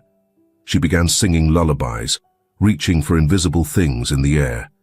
Occasionally, she called out for her own parents, long gone, seeking their forgiveness for not being a better daughter. When Samantha began screaming about snakes wrapped around her paralyzed legs, Lucas had to hold Jenny back. "Don't leave me," Samantha cried, writhing against her unseen foes. "The snakes, they're squeezing," she whispered, lost in a world of fevered visions. "I have to do something," Jenny pleaded, trying to break free from Lucas's grasp. Just then, a nurse hurried into the room with the latest blood test results in hand. Her somber expression prompted the specialist to abandon his notes and swiftly cross the room. As he read the report, his face gradually drained of color. Lucas, who'd become attuned to the doctor's expressions over the past few hours, felt a shiver of dread. "What now?" he asked, holding on to Jenny. "I need lab confirmation," the doctor replied evasively, already heading toward the door. Meanwhile, Samantha's delirious mumbling mirrored the frantic beeps of the monitors. She began describing a garden where fiery flowers sprouted from her immobile legs, each petal searing her skin without leaving a mark. The specialist soon returned, holding more test results. His face was a blend of professional concern, masking a deeper, more serious unease. "How soon for confirmation?" the nurse asked in a hushed tone. "We're out of time," the specialist replied, his eyes locked on the new results. As the sun started to set, Samantha finally seemed to settle down somewhat. Her temperature had stabilized, though it was still high. Her words, though disjointed, no longer held the same haunting intensity. Exhausted, Jenny had fallen asleep in a chair by the bed after hours of keeping watch. Taking advantage of this moment, Lucas approached the specialist in the hallway. "What did you find in her blood?" he demanded quietly but firmly. "Mr. Warburton," the doctor began, hesitant, "I need you to understand. We're not entirely certain yet." A sudden alarm that was different from the previous beeps sounded from the room, interrupting him. Samantha suddenly awoke, her wide eyes fixed on something only she could see. Her voice, clear and sharp, sliced through the room. "They're here, for me." "Who's here, Mum?" Jenny asked, startled awake. "The angels," Samantha replied. "They say they found something in my blood." A chill ran down Lucas's spine at her words. The specialist was already examining the new monitors, his expression growing more intense with each reading. The powerful businessman, so used to controlling every part of his life, now felt utterly powerless as the situation unraveled. "How could she possibly know?" the specialist mumbled, glancing between the test results and his fever-stricken patient. "Doctor," Lucas spoke, his voice unsteady, "what exactly have you found?" But like a storm finally beginning to quiet, Samantha's fever started to ease off in the early morning hours.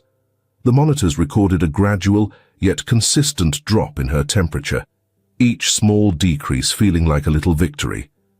The specialist watched every change in her vital signs, his face weary but attentive. As her fever faded, Samantha's incoherent words softened, giving way to a calmer, more restful sleep. "Temperature's dropping," the nurse confirmed, checking the digital thermometer. "Finally back to normal." Soft daylight slipped through the blinds as Samantha's eyes fluttered open, her awareness returning bit by bit. The wild, feverish look in her eyes was gone, replaced by a clear, steady gaze. Jenny immediately leaned over her while Lucas stepped closer to the bed, cautious. The specialist began running simple exams, paying careful attention to her neurological responses. "How are you feeling?" he asked, shining a small light in her eyes. "Different," Samantha replied, her voice raspy. "There's something odd in my legs." A tense silence hung in the room as the specialist moved to examine her legs, testing for sensitivity by pressing different points and observing her reactions intently. Suddenly, Samantha let out a gasp that made everyone in the room jolt. "I felt that," she exclaimed, tears welling up. "Doctor, I felt your touch." The examination continued for several more minutes, with Samantha's tears flowing with each new spot of restored sensation. Lucas stood nearby, his heart racing, while Jenny nearly leaped with joy beside her. The specialist scribbled down notes with a barely contained excitement. "The experimental treatment," he murmured, checking his notes. "The fever must have amplified its effect." "Does this mean she'll walk again?" Jenny asked, her voice bursting with hope. Samantha attempted to move in the bed because the sensation in her legs encouraged her, but her muscles weren't yet fully responding to the signals from her brain. Her face tightened with frustration as she realized that, despite feeling the touch, she still couldn't move as she once could. "Why can't I move properly?" she asked, her voice edged with despair. "Stay calm," the specialist advised gently. "Regaining sensation is just the beginning." A team of physiotherapists was promptly brought in to assess her progress. Each test painted a nuanced picture of her recovery. Some areas responded to touch, but others remained frustratingly unresponsive. Samantha's emotions swung between hope and disappointment as new findings emerged. "It's like a map," the lead physiotherapist explained. "Some parts are coming back, while others need more time." "How much time?" Lucas finally asked the question on everyone's mind. Samantha's determination blazed as she insisted on trying to sit up in bed. With the physiotherapist's help, she managed to get up, but her legs shook violently under the strain. Sweat beaded on her forehead as she fought to hold her position, refusing to give up even when her muscles burned. "I can't just stop here," she muttered through clenched teeth. "I have to do this." Her daughter, Jenny, watched with growing concern. "Mum, don't overdo it," she pleaded, worry clear in her voice. "Take it easy." But Samantha pushed on, determined to stand, even as the medical team urged caution. Lucas and the therapist held her securely as she tested her weight on trembling legs. For a fleeting second she seemed steady, but her knees gave out almost immediately. "I've got you," Lucas said quickly, catching her before she could fall.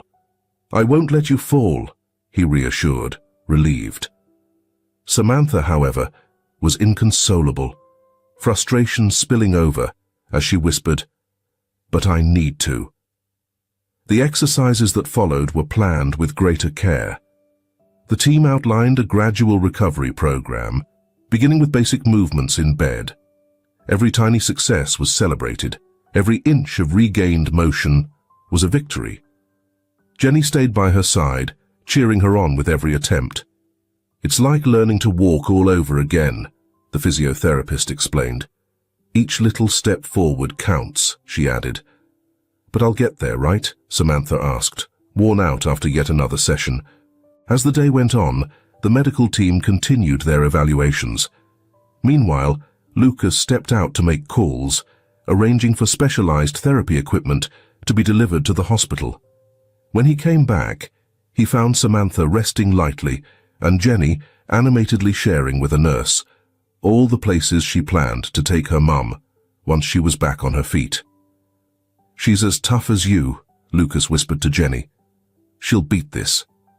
"I know she will," the girl replied, her eyes filled with fierce determination.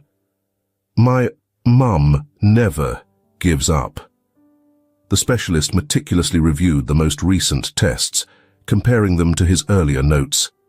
His expression held a mix of emotions, some relief at the initial progress, concern for the challenging path ahead, and a hint of something else he hadn't yet mentioned to the family. "The results look promising," he muttered quietly. "But there's still a lot to figure out," he noted, eyeing the fresh blood test results on his desk.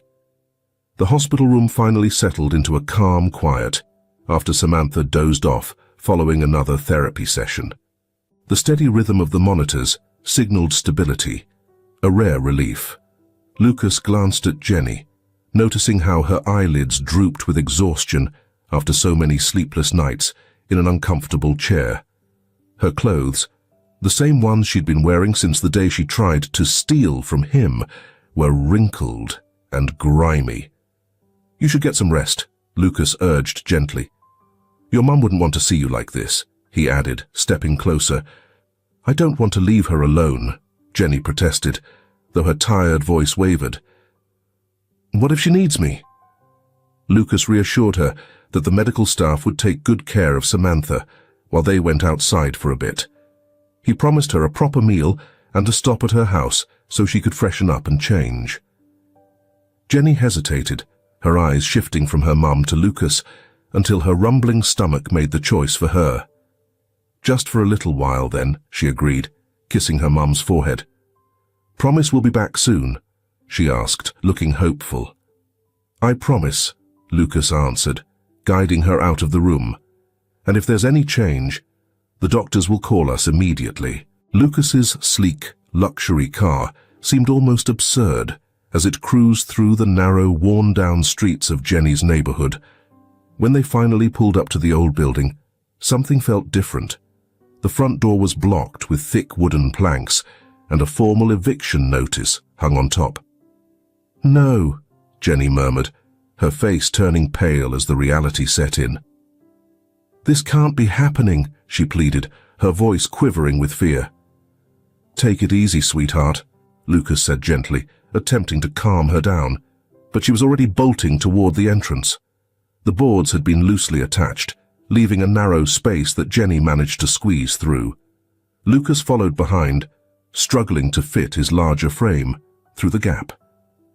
Inside, the building was eerily silent and shadowed, a haunting reminder of the home that had once been filled with warmth. As they climbed the stairs, more eviction notices plastered the walls, all dated the day they rushed Megan to the hospital. "All our stuff," Jenny whispered, her hands trembling as she reached for the apartment door. "How can I tell her?" Jenny cried out, grief-stricken.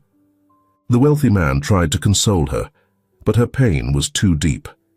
"Let me take a look," Lucas said, carefully examining one of the notices. The apartment was frozen in time, just as they'd left it in their haste. Dirty dishes stacked in the sink, a half-empty coffee cup, medicines scattered across the table. Jenny dashed into the bedroom she shared with her mother, only to find eviction notices strewn over the unmade beds. Her sobs filled the vacant walls as she collapsed onto the floor. "I tried so hard," she wept, clutching an empty pill bottle. "I sold candy. I sold things on the street. And when I couldn't, I took just enough for Mum's medicine. But the rent was just too much," she cried, her voice breaking. She explained through sobs how every dollar she earned went toward her mother's medication. She showed Lucas a worn shoebox hidden beneath the bed, packed with crumpled pharmacy receipts and bills.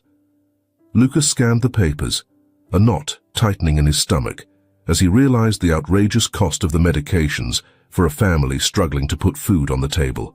"How can I break this to her?" Jenny asked, hugging her knees, her voice filled with despair. "You don't have to tell her right now," Lucas replied resolutely. "Let me handle this."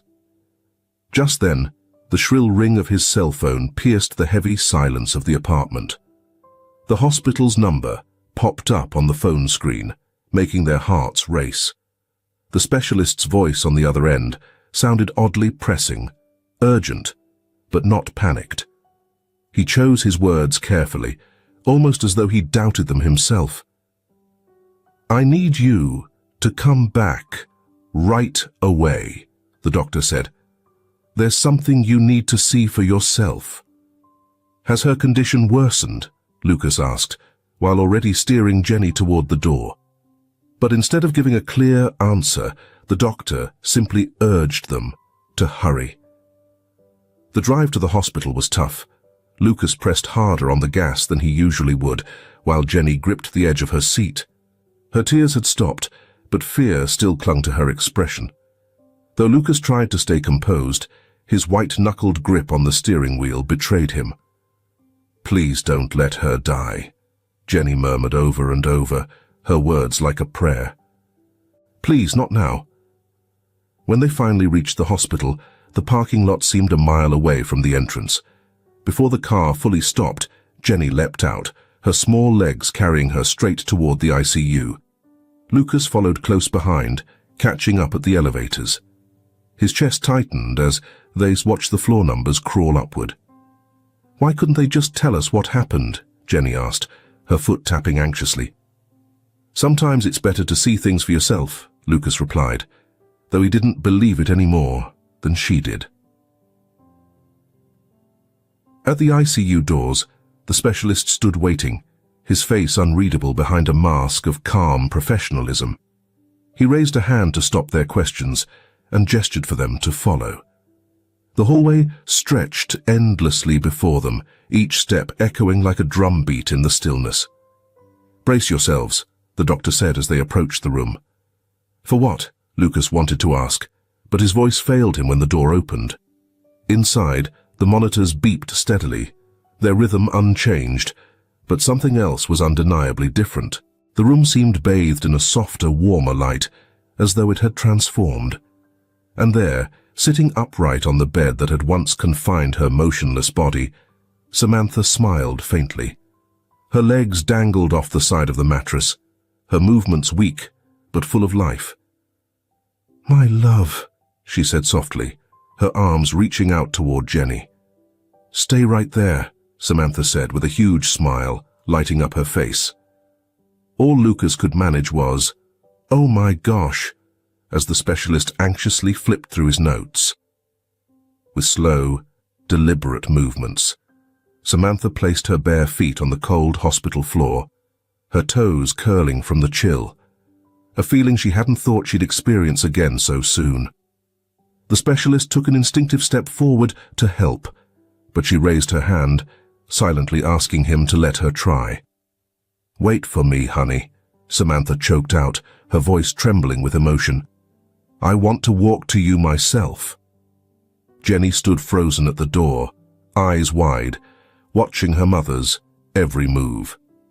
She clutched the hem of her shirt tightly, almost as if holding herself back from rushing forward. "Mommy," she whispered, her voice soft, with tears streaming down her face. Samantha's first steps were wobbly, like a toddler's, and she leaned slightly on the edge of the bed for balance. But with each inch gained, her movements grew steadier, more confident.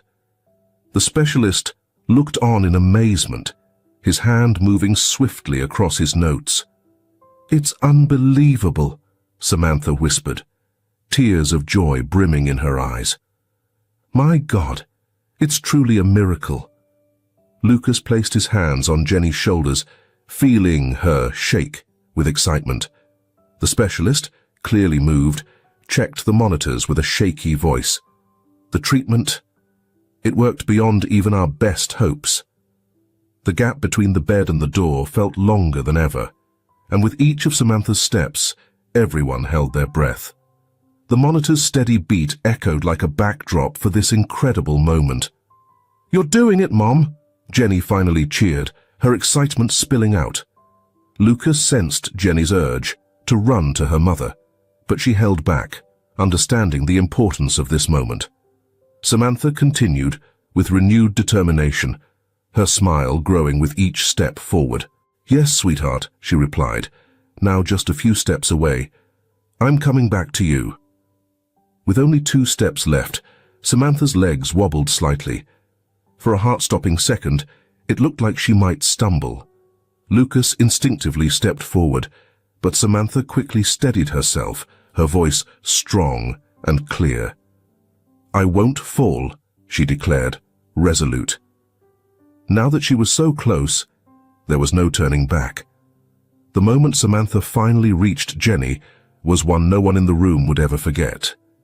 Mother and daughter held each other in a fierce embrace, both sobbing openly, their tears falling freely.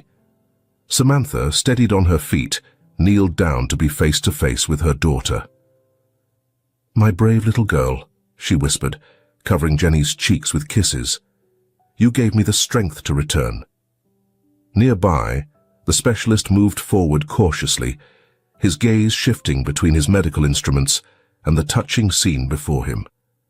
Despite his years of practice, he had never seen anything quite like this.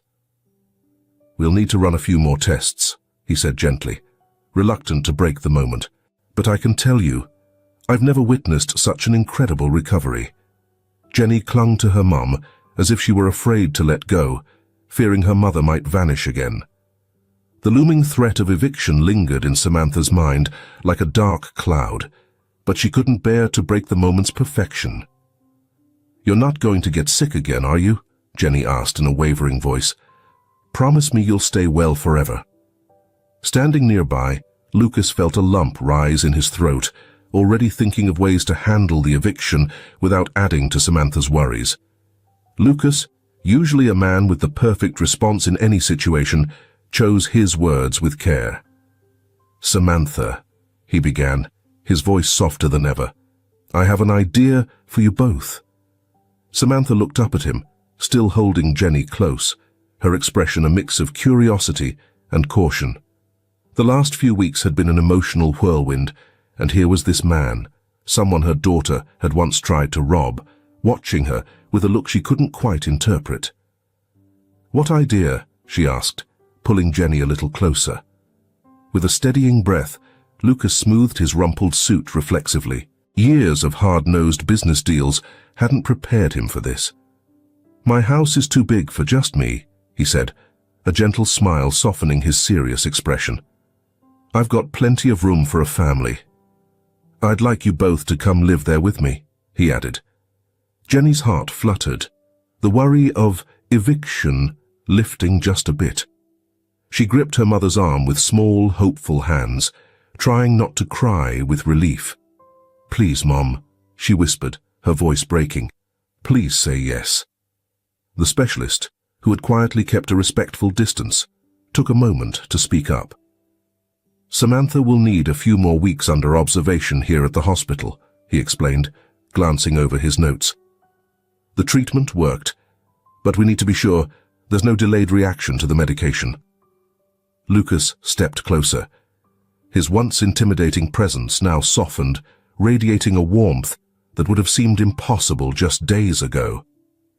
"It's time for us to hit reset and get ready for what's ahead," he said, his eyes meeting Samantha's with a sincerity that caught her off guard. "A fresh beginning for all of us. What do you think?" Samantha glanced at her daughter, then around the hospital room, and finally back at Lucas. Her legs, newly healed and steady, wavered slightly as the weight of the moment hit her. "Why are you doing this?" she asked, her voice calm but edged with disbelief. "Why would you go out of your way to help us? Why take this on?" Lucas's face softened into a rare smile, one that seemed to dissolve his usual reserved demeanor. "Because your daughter showed me a kind of bravery and love I'd never understood before," he said, resting a hand gently on Jenny's shoulder. "And because I made a promise to myself that I'd look after you both." Jenny's eyes welled up with tears she couldn't hold back, though they were no longer tears of sorrow, but of hope and gratitude. The looming fear of eviction that had haunted her seemed to lift like a heavy fog. "Mom," she whispered, her voice cracking with emotion, "Mr. Lucas says he has a big garden where you can plant all your flowers." Samantha couldn't stop her own tears as she embraced her daughter tightly. Their journey had been riddled with hardship, but maybe, just maybe, there was a reason for it all. "Are you sure?" she asked, her voice shaky with disbelief as she turned to Lucas. "This is a huge responsibility." Lucas nodded solemnly, his expression unwavering. Nearby, the doctor observed the scene quietly, his pen moving across his notepad with satisfaction. "Well," he said, breaking the silence gently, "it seems we found the most effective recovery treatment of all, a new family." The day Samantha was discharged from the hospital felt like the start of a new season, as refreshing and gentle as a spring breeze. Dressed in the clothes Lucas had provided, she walked down the hall with firm, confident steps. Jenny bounced along beside her, her excitement uncontainable, while Lucas followed behind them with a quiet smile that spoke volumes. The doctor, wrapping up his final instructions, paused to shake Samantha's hand. His expression was one of genuine admiration. "This is a case I'll never forget," he said warmly. "You've redefined what we thought was possible in recovery." As they approached the sleek black car waiting outside, it no longer seemed to Jenny like a symbol of power and wealth, or a reminder of her past mistakes. Instead, it represented a bridge to a future she hadn't dared to imagine. With a gentle smile, Lucas opened the door for Samantha and Jenny, his actions now guided by a kindness that belied his former stoic demeanor. "Ready to see your new home?" he asked, catching Samantha's gaze in the rearview mirror. Beyond the tall iron gates, the mansion loomed, its grand architecture prompting a gasp of awe from Jenny. Just as Lucas had promised, the garden sprawled wide, flowers swaying in the soft afternoon breeze. Samantha held her daughter's hand tightly, speechless, taking in the sight of the place they'd now call home. "It's like a real castle," Jenny murmured, her eyes wide with wonder, reflecting the grandeur before them. At the main entrance, Samantha paused, hesitating at the sight of the marble floors and sweeping staircase. Sensing her unease, Lucas rested a gentle hand on her shoulder. "This place has been empty too long," he said quietly. "It needed life, a family. It needed you." As they toured the house, Jenny darted excitedly from room to room, taking in every detail with uncontainable curiosity. Lucas had prepared a special room for her, painted in soft colors and lined with a small bookshelf. "I wanted to be a part of every detail," he explained, smiling as he watched Jenny eagerly explore her new space. Samantha's room was a spacious suite overlooking the garden, designed with calming tones and sophisticated furnishings. A small door led to an adjacent office, fully outfitted for her physical therapy sessions. "I thought of everything," Lucas said, showing her the equipment. "I want you to be as comfortable as possible for your recovery." At dinner in the elegant dining room, Lucas watched Jenny attempt to copy his table manners, carefully handling her utensils with determined concentration. Samantha guided her with a loving touch, and the businessman felt a warmth in his heart at the sight of their gentle interaction.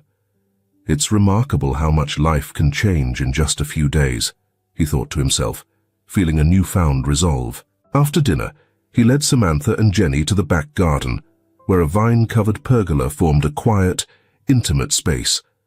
The sunset cast a warm glow across the sky, hues of pink and gold filling the air, an ideal setting for what he needed to say. "Jenny," he called, his voice laced with emotion, "I need to tell you something important." What followed was a moment that would be forever imprinted on their hearts.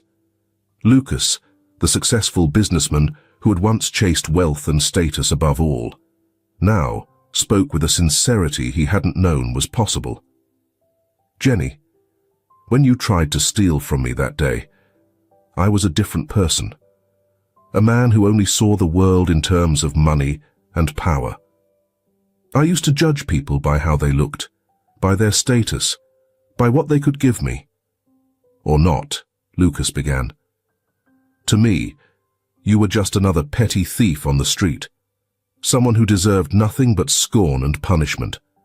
I wanted to chase you down, show you how wrong you were, and make you pay for what I thought was an unpardonable crime. But then, in that dim alley, you showed me a kind of bravery I'd forgotten was real. Not the kind that comes from wealth or power, but courage born from pure, selfless love. Here you were, a kid with barely enough food, ready to face anything just to protect your mother. And here I was, with every resource I could ask for, yet living a hollow life that lacked any true purpose. Your tears that day weren't out of fear for me. They were out of fear for losing the one person you loved most in this world. Understanding that changed something in me. Every hour I spent with you in that hospital taught me lessons in humility and compassion. I watched you stay strong in the hardest moments and saw how deeply you cared for your mum. My old ideas of success, money, status, control, suddenly felt shallow. You showed me that true wealth isn't in a bank balance, a fancy car, or the power to control others. It's in the relationships we build, the love we share, and the courage to keep going when everything feels hopeless. Watching your mum fight for her life made me see that all my wealth meant nothing if I couldn't actually help someone, if I couldn't make a real impact. You, my little one, with your fierce spirit and big heart, taught me that sometimes we have to lose something to find something far more valuable. Looking back, I'm grateful you tried to take from me that day, because it wasn't my wallet you took. It was my heart. And with that, you took away my biases, my foolish pride, and my arrogance. In return, you gave me a new outlook on life, a new family, and a new purpose. This home is yours too, not out of charity or obligation, but because you've taught me what a home truly is. A real home isn't built from luxury. It's built from love, bravery, and second chances. If I'm a changed man today, a better man, it's thanks to you, my little heart stealer." Jenny and Samantha sat quietly, tears streaming down their faces. Slowly, the girl stood, and for the first time since they'd met, hugged Lucas as tightly as her small arms could manage. "Thank you for sticking by us," she murmured, her voice thick with emotion. The sun had long slipped below the horizon, but the garden still glowed warmly from the lanterns dotting the path. Lucas reached out to help Samantha to her feet, pleased to see her standing with ease. "Well," he said with a genuine grin, "I think it's time you see the winter garden. Samantha, you're going to love it. There's plenty of room to make a true flower haven." Jenny clung to her mother's hand on one side and Lucas's on the other, and together they wandered through the softly lit garden. Glancing up at the sparkling sky, the businessman pondered how life had curious ways of teaching us its greatest lessons. Sometimes, he mused, we have to feel completely lost before we find our true path. The chirping of crickets and the sweet smell of night-blooming flowers surrounded the three as they strolled toward the winter garden. Samantha looked over at her daughter, now beaming and secure, and then at Lucas, the man who had transformed their lives in ways she hadn't foreseen. Life really is full of surprises, she thought, giving a gentle squeeze to the hands of her unexpected little family. "You know," Lucas said, pausing to gaze at the rising moon, "I'm beginning to think it wasn't me who saved you. It was you who saved me." The days after Samantha and Jenny returned to Lucas's estate were filled with both challenges and discoveries, along with precious moments that marked a new beginning. A house that had previously been silent and ominous now felt warm and connected to a family in unexpected ways. "Mom, look! I planted the first daisy seeds just like we said," Jenny announced, her small hands dusted with soil as she proudly showed off the freshly prepared flower bed. Samantha's face lit up with joy and gratitude. Only a short time ago she couldn't have pictured her daughter so happy and carefree. "You're doing amazing, my little flower. This garden will be the most beautiful we've ever had." Lucas walked over, observing the scene with a smile that even he was surprised to see in his reflection these days. "Jenny, you really have a knack for this. Soon, we might need even more space for all the flowers you'll be planting," he said, his tone light, but brimming with a tenderness most hadn't seen before. "Do you really think so?" Jenny asked, her eyes wide with excitement. "Since I was already thinking of planting sunflowers by the gate, I think it's a fantastic idea," Lucas replied with a laugh. It struck him that he hadn't heard himself laugh like this in ages. The sound was both familiar and strangely new.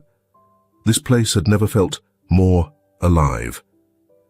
Every afternoon, Samantha and Jenny would wander through the vast estate, exploring winding paths and hidden spots as if they were meant just for them. One day, they stumbled upon a small lake where ducks drifted along peacefully. "Mom, can we come here every day, promise?" Jenny asked, clutching her mother's hand. "I promise, sweetheart. This is our special place," Samantha replied, her heart full of a peace they had been missing for so long. Soon, Jenny began suggesting ways to improve the place. "Mr. Lucas, can we make a tree swing? So Mum can push me like in the movies." Her eyes shone with excitement. Lucas shared a look with Samantha, both smiling at Jenny's enthusiasm and innocence. "Absolutely, Jenny. I'll even help make it," Lucas said, feeling a genuine excitement to be a part of her happiness. "You'll really help. I didn't think a man in a suit could work with tools," Samantha teased, laughing. "Well, wait and see. I have a few hidden talents," Lucas joked back, winking as he headed to gather supplies. Building the swing became an all-hands-on-deck project that stretched through the afternoon. Samantha helped Jenny pick the sturdiest branches, while Lucas, with his sleeves rolled up, nailed and tied the ropes carefully. "Hang on tight. I'll try it out first," he said with a playful grin.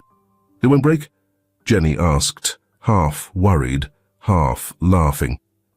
"If it does, I'll make an even better one," Lucas promised, easing himself onto the swing and giving it a gentle push. It held steady, and soon Jenny was swinging high as Samantha gently pushed her. It was such a simple moment, yet so perfect, that Lucas felt a warm tug in his heart, a feeling he hadn't experienced in a long time. "I never thought I'd see something like this here," he mused, watching them. Later, that night over dinner, Jenny's excitement filled the room as she eagerly shared more ideas for the garden and house. "We could paint a mural with flowers and animals on the entrance wall. What do you think?" Samantha glanced at Lucas, who nodded in full agreement, his smile reflecting the joy they had all found together. "I think it's a wonderful idea, my little artist. Tomorrow we can start putting all the pieces together," Lucas responded with a smile. "Yes, it'll be the most beautiful mural ever," Jenny replied, her eyes shining with excitement and joy. Samantha reached across the table, resting her hand on Lucas's. "Thank you," she said, her voice soft but full of emotion. Lucas looked back at her, feeling a warmth that spread through his chest.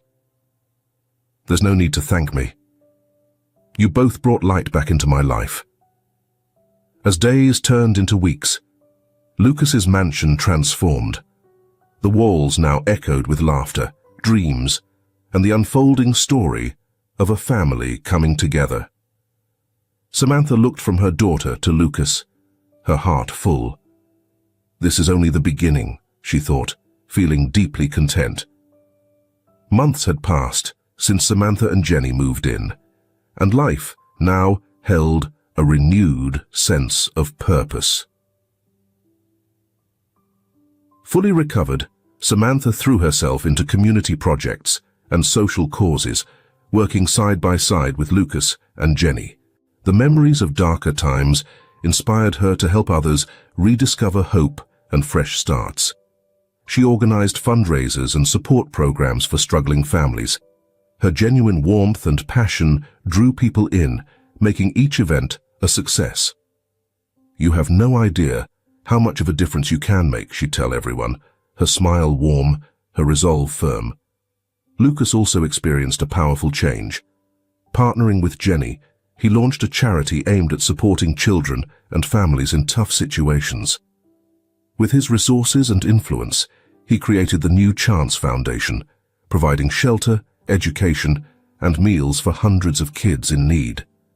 The project expanded quickly, gaining support from friends and colleagues, inspired by his transformation. "Mr. Lucas, 3 new children arrived at the shelter today," a coordinator informed him as he and Jenny toured the facility. "Excellent work," he replied, a sense of pride in his voice. "Let's make sure each one gets everything they need. Jenny, would you like to help pass out the new books?" "Yes, I can't wait to see their smiles," Jenny said, dashing off to gather the books with enthusiasm. She became a little leader in the project, helping out wherever she could, and greeting each new child with a warmth that reflected her own journey. Samantha observed from afar, her heart swelling with pride, as she watched Lucas and Jenny joining forces to make a meaningful impact. Witnessing them work side by side was a powerful reminder that no matter the challenges, something wonderful and transformative can flourish. "This is the family I never expected to have," she thought, brushing away a tear that refused to stay hidden.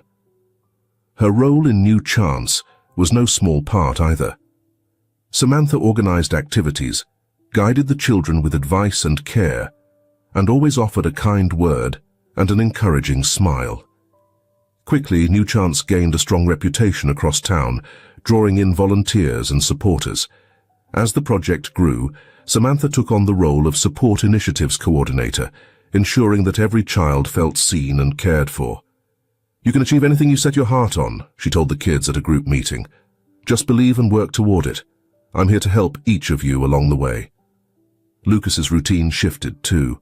He swapped lengthy meetings and business dinners for afternoons spent at shelters and local events.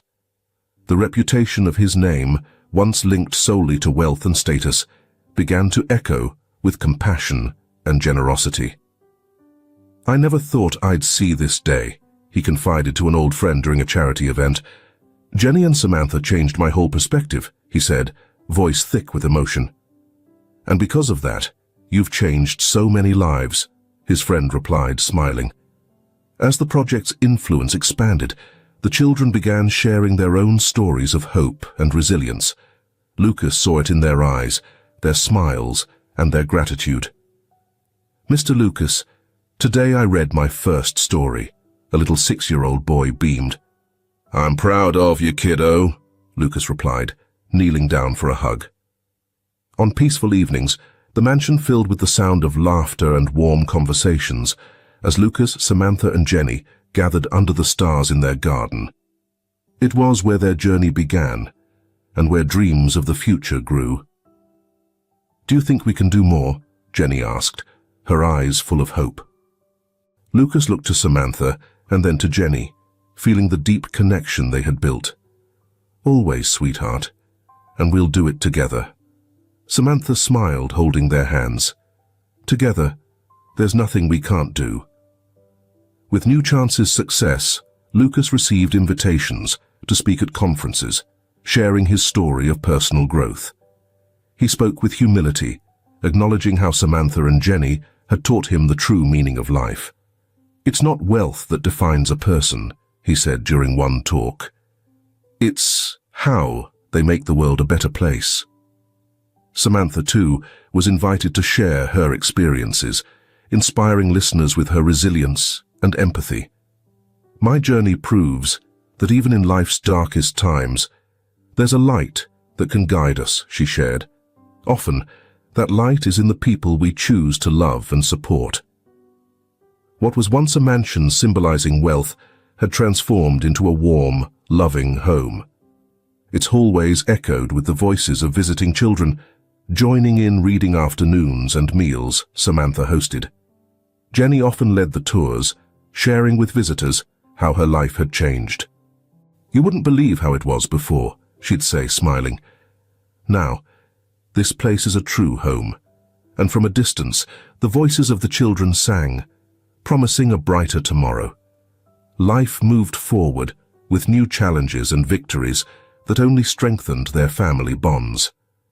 We hope this story will be a gift that washes away your fatigue and ignites a flame of hope within you. If this film touches your heart, leave your mark with a like. And don't forget to subscribe to our channel to explore more meaningful stories with us. Share your feelings with us and tell us your own stories. Every word you share is a building block that helps create our strong and enduring community. Together, we'll create a warm space where everyone can share and connect. Finally, don't miss the incredible stories coming your way soon. We're always here to bring you the best selections, full of deep values, yet entertaining. See you there.